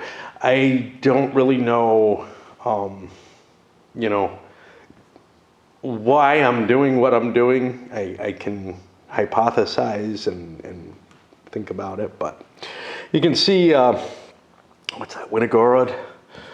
His forces, again, failing in the face of, you know, pretty limited French fire. Everywhere else is pretty much decided. That section where Doktorov was trying to attack, he's pretty much given up that attack and will be forming a line. I should just wash my hands of it at this point. The only thing that I'm putting myself in for is a lot of aggravation in trying to figure out, are you part of one of the commands that's allowed to move to get off the map yet? You know, that's really going to be the key to it all. And it's such a horrible thing. It's like, yeah, if the commands were easier to cope with, like if it was easier to identify who owns what units and whatnot. I mean, you have some parts of it here. Like, what is this? What is 124? Why does that have a different French flag than other things? Well, those are Marines. Okay, that's the French naval flag. Great. You know, yeah, what are these? 130. I don't know. Yep, more Marines. And I'm assuming these are too. 129. Yep. Yeah, I mean, it has as bad a mechanism for observing and identifying units as Labatt does. Marshall and other companies' game. with its, here's the front of the guy's uniform. At least I can tell which nation things belong to for the most part. There aren't, the only iffy thing there is the Swedes look kind of like some of the French things. Therefore, I have a Swedish skirmisher, the only one in the game that I'm putting with the French, because one Swedish skirmisher is absolutely useless. Now, those are dummies in actuality to be used if, I don't know. I mean, there's not really a way of using these that doesn't make them apparent that they're dummies. I guess you could fluff units. You could put something on top of a stack or something and make it look like, you can make a couple of things look like they're not real. Kind of, sort of. But you can't really do that. Like, let's say you put that dummy counter on top of a Swedish counter. Well, what have you done? You've just hidden the identity of the Swedish counter. I can't focus in enough in this game to be able to do that. And that's what this game came with instead of skirmisher counters. So, you know, I've been using them for the more useful thing.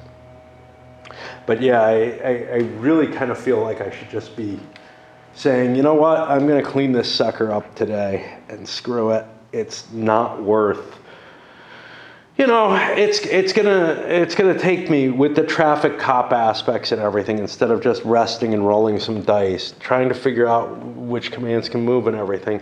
And it's gonna take me several hours to finish this up, and the decision's been made. Another half turn, the Austrian side in this case.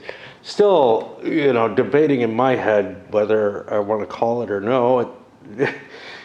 I should have done it earlier if I was going to, but whatever.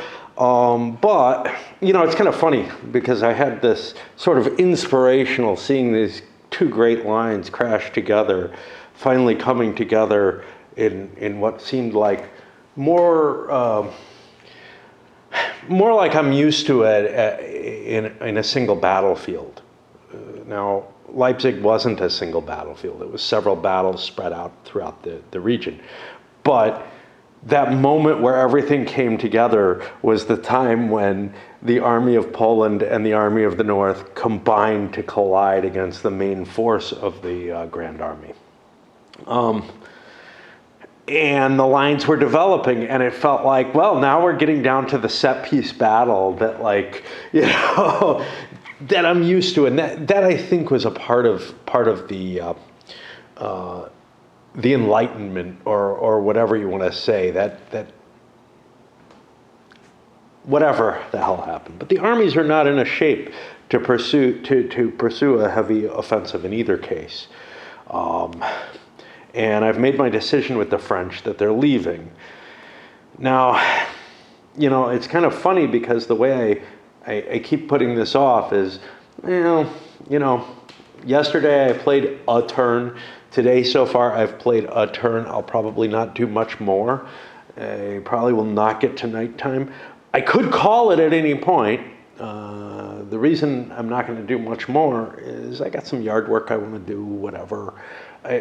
But mainly I'm just dragging my fucking feet because I don't really want to play it. There's not much to be seen here. And you could say, well, stop then. But again, you know, I have a hard time making any kind of decision, making anything kind of finalized. And there's this vague thought that, like, something interesting may happen during the withdrawal. But the most likely case of something interesting happening is that I fuck up with my orders from Napoleon in pulling this shit out and getting the traffic moving in the right way. That's a lot of work to do, you know, to do it right. And if I'm not going to do it right, well, then I'm almost certain to see something interesting fuck up.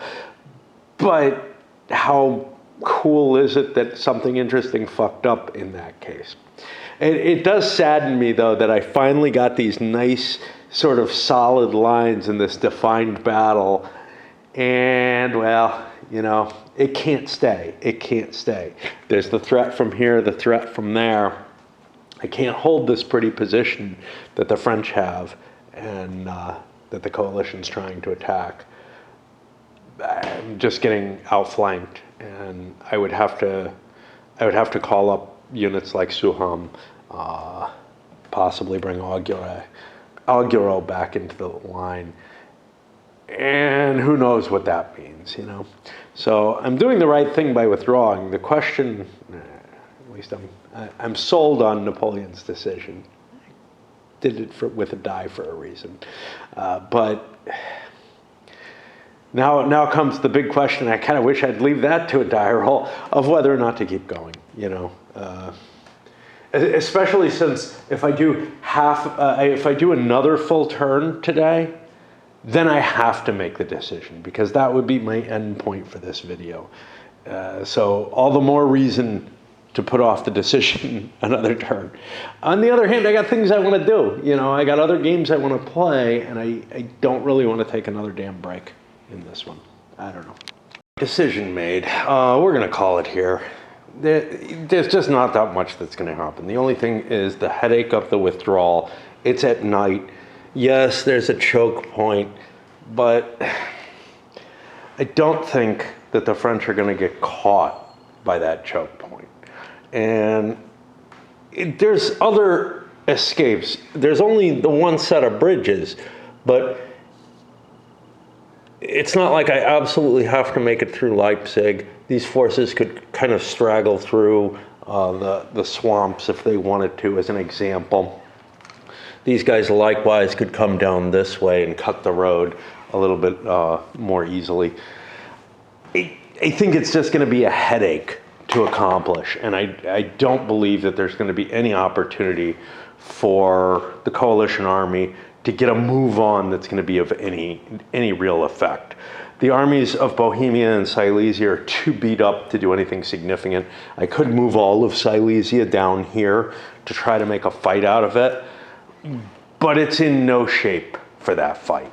It's in no shape for that fight even now that it's fully rested, you know?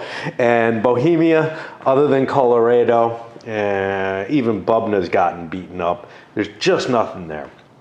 So I'm gonna call it there. What about for rap side of it? Well, we went through the first 3 days, the French just dominated. They moved in, launched attacks, and drove the army of Bohemia off the board. Now, is day 4? Let me see when the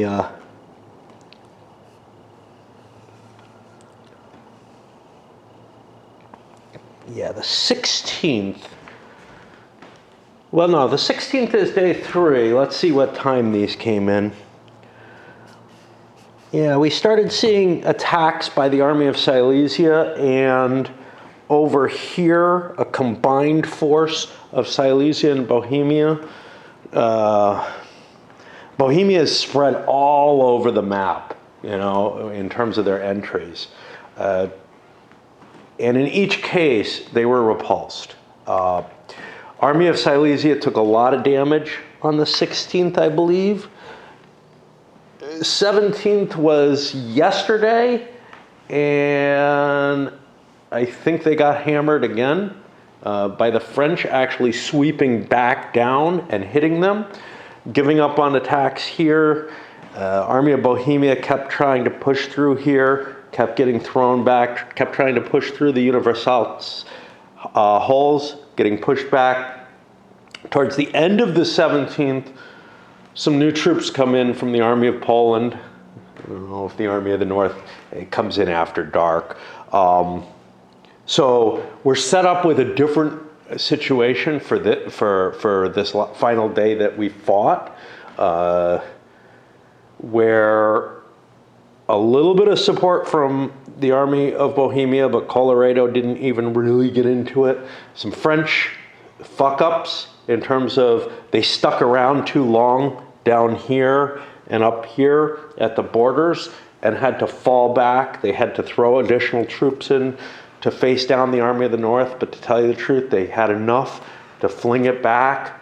It's not in great shape, but it's not in bad shape. It'll be healthy enough. If you take a look We've got Army of the North here. You can see Bülow took a lot of damage comparatively. Winzigorod took a lot of morale damage more than anything else. His troops didn't really get butchered in the same way, but Bülow in the center was facing those guards and most importantly, the heavy artillery, the guard artillery, along with some stuff that MacDonald threw into play. You know, but across the board, even the Swedes didn't take a lot of damage, but they don't have a very strong army.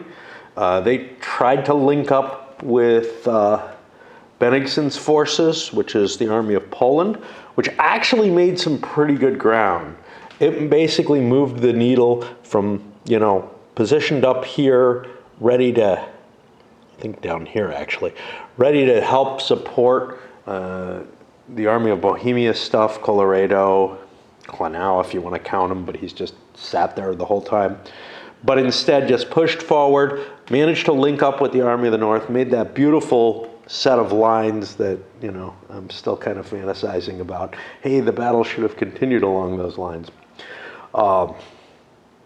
And pushed the intended defense that the French had was really Galgenberg, maybe up through here, a secondary line over here. Well, we got pushed all the way back, you know, to the point where we're not going to be able to launch a couple of corps to do some kind of big hit against, say, the Army of Poland or against just the Army of North. We're going to be facing that combined force no matter what. And while that happens, there's the danger that the Army of Silesia, the Army of Bohemia, they don't have a lot of stuff off map that would be coming back in play. But they might be able to kind of position themselves in a way that threatens that supply line back. We've already got one side of it cut. Probably could stick around. That's why I went to a die roll for whether Napoleon would stay or not. But I would assess, you know, the first 4 days as a whole being a fairly significant victory for Napoleon. But you got to downgrade that. This, you know, wasn't a massive victory for the coalition by any means. This fifth day or whatever was actually, I'd say, something of a draw. But the numbers are there. France can't hold Leipzig, not with functional armies in play here. And they're facing two functional armies still. So the view that they have to fall back again, they'll be falling back with more force than they did historically, I think. They'll be falling back more importantly. I'm not sure about the more force because they took a beating here. It's just the coalition took twice as much. And they're going to be facing a whole hell of a lot less pressing down on them. You know, does this mean we've had Saxony already defect by the rules of this game? Does this mean Bavaria defects? I don't know. You know, the Hanau scenario may be very different. It may be that there is no real pursuit, that the French are allowed to withdraw more safely, but they still are going to have to fall back. And that's the real thing. Unless they wreck the coalition armies completely, I don't see a way that Napoleon can stand and keep fighting in Germany. More to a review section because I'm not going to do an individual review for this one. You know, I mean, my words about the series stick across the board. It's got a high level of abstraction, and when you start rubbing the pieces together, they don't really fit together perfectly. There's a number of places where the rules are open to interpretations. I've played with what I kind of settled on in this the most recent set of games that I've played of it. And I'm not sure that that's what's desirable. The biggest problem I have in a lot of ways is the components, the the ID numbers on the counters, having to track them over there. You have a lot of cases where you have to deal with that, and then using one single set of number counters for kind of everything that you want to track that's not that. But honestly, finding the ID numbers is problematic. There's a fair amount of screw-ups where the counters are printed wrong. That's problematic. The map's hard to keep together. Lots and lots of pieces. It held up okay once I got it straight, though. I mean, you know, it's a big game, right? The system shines best, though, and I've said this several times, with these huge games, because when you're playing something that's on one or two maps, these big hexes and whatnot, they just end up putting you in a position where it doesn't feel like there's enough battle. You know, there's a couple of CWB games where I felt like, hey, there's not quite enough battle. There's a couple of NBS games where I feel like that. For this, though, the majority of the series, the battles are just too small. You definitely don't feel that here. You have tons of room to maneuver. You have tons of capability to position yourself for different goals, etc. The perhaps problem is that the victory conditions are kind of undefined. I can reason out what the victory is here. I don't, you know, I wouldn't call this a draw. I would call this a minor Napoleonic victory. I think Napoleon won this battle, but the odds are so stacked against him that a minor victory just isn't enough to qualify. That a tactical victory in this situation isn't enough to give him any really huge advantage. He might get a few weeks off this, though. A few weeks for the fall back to France to make that 1814 campaign a little bit harder. It's hard to say, though. You know, you got the winter coming up no matter what. How much is that couple weeks going to help? Did I take, you know, I can't look, and there's no numeric losses in this system. There's no way to look at it and say, well, historically I lost this many. You could try to figure out the number of men per box, but you know, are those men actually lost or not, or are they stragglers? A whole bunch of stuff like that is left in this sort of abstracted realm that I feel that the game doesn't give you really good answers to try to derive that. What I can look at is, you know, historically, Napoleon did not wipe out twice as many forces as he lost. He actually took greater losses, I believe, than the coalition did over the course of the campaign. This does give you a lot of room to play around with, but all that room and the fact that there's no geographical objectives that are spelled out in the game, nothing that really needs to be done. I mean, I had to make up rules to make this important, okay? You know, there's nothing in the campaign. It's just destroy the enemy army without any definition of what that even means. If the coalition ended up placing itself to the French's west, that would be very problematic. But without goals that lead you to do that or whatever, you just end up with kind of a, well, I'm going to bullshit my way through and try to figure out from my own perspective and whatever who won and how big a deal it was, which I like to do anyway.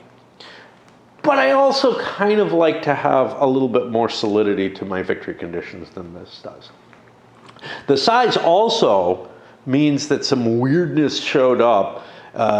Mainly, there's always an issue in a board war game where there's maybe not in some of them, but in almost everything, where there's the edge of the map and the edge of the play time that are these weird artificial barriers.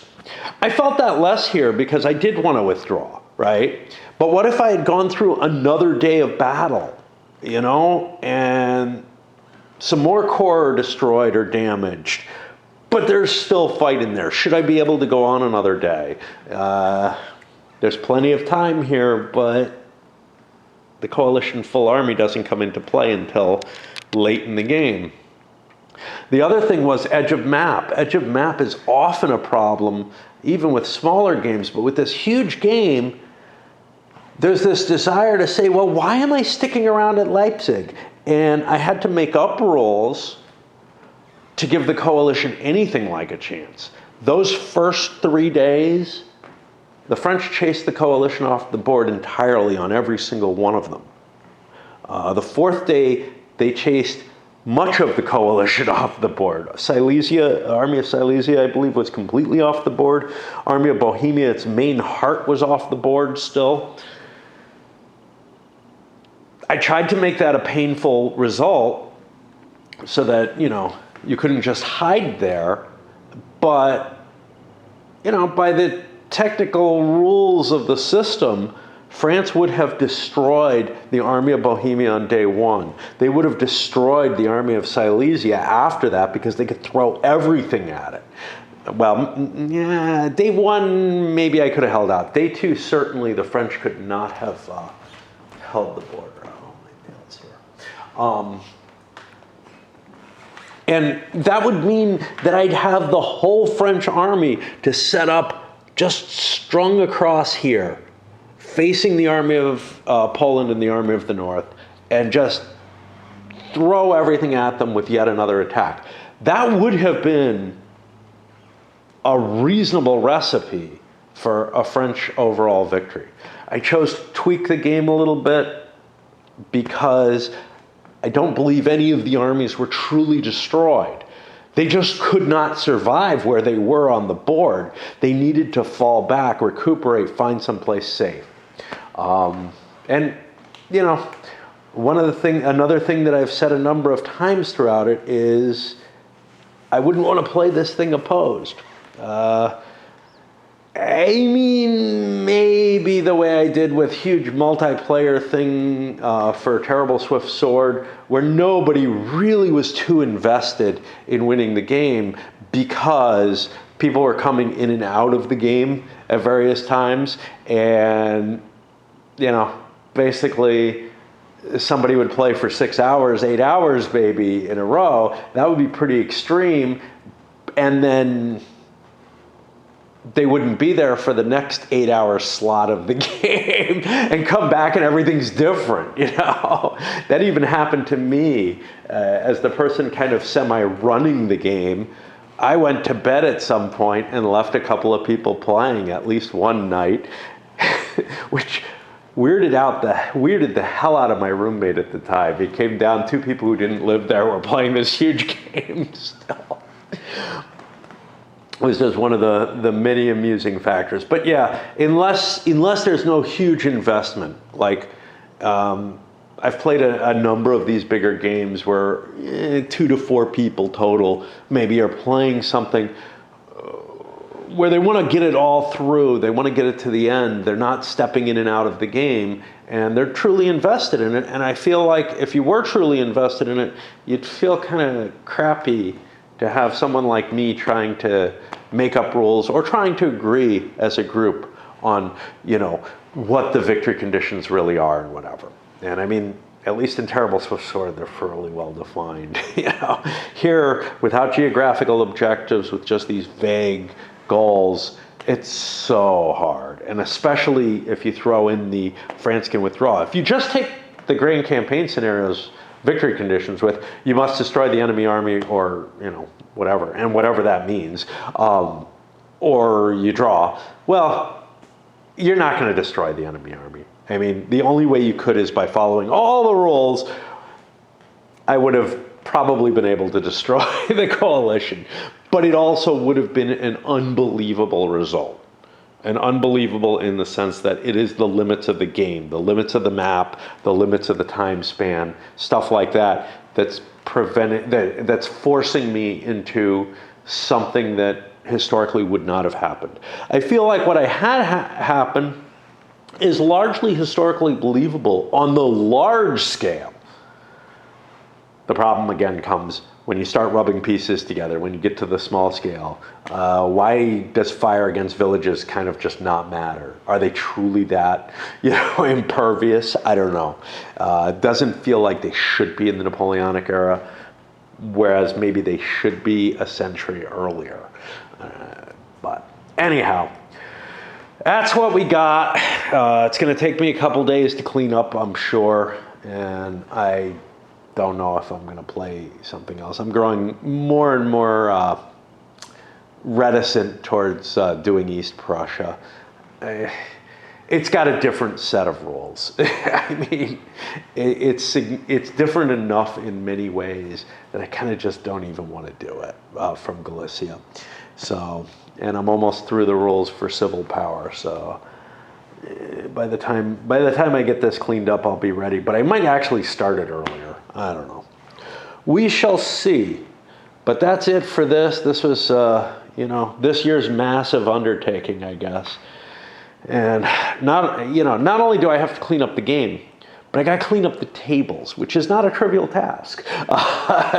Some of these, I bought these guys because the legs unscrewed from them, but a lot of them, the legs don't really unscrew. So now I have to go in with like my screwdriver and disassemble parts of them that were supposed to be easier to break apart just by unscrewing the leg from the fitting on the top. Instead, I have to unscrew the whole fitting, which you'd be surprised, but it is an effort.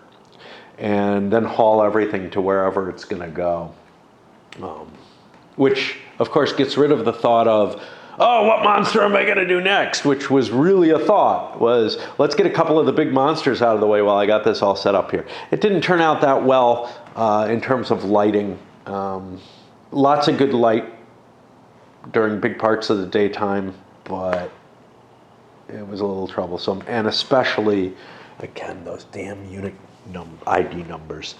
And it doesn't help that there's tons of mistakes in the counters on this game.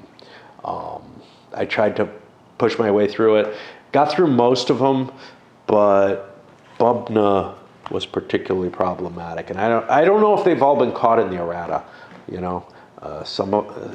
I tried to do what I could. Like, if there was something with, this unit has the wrong unit ID or something like that, that would have been significantly, I think I would have noticed that and tried to make that correction. I don't remember seeing anything like that. And I'm not going to look back. Just let you know, this one takes a lot more love and care and work than many other games do.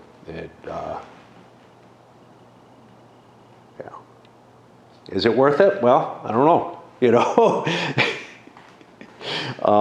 It's the biggest Napoleonic I've played, that's for sure. Wait, it's the biggest game I've played, but it's definitely for these tactical things and everything where I have so much love.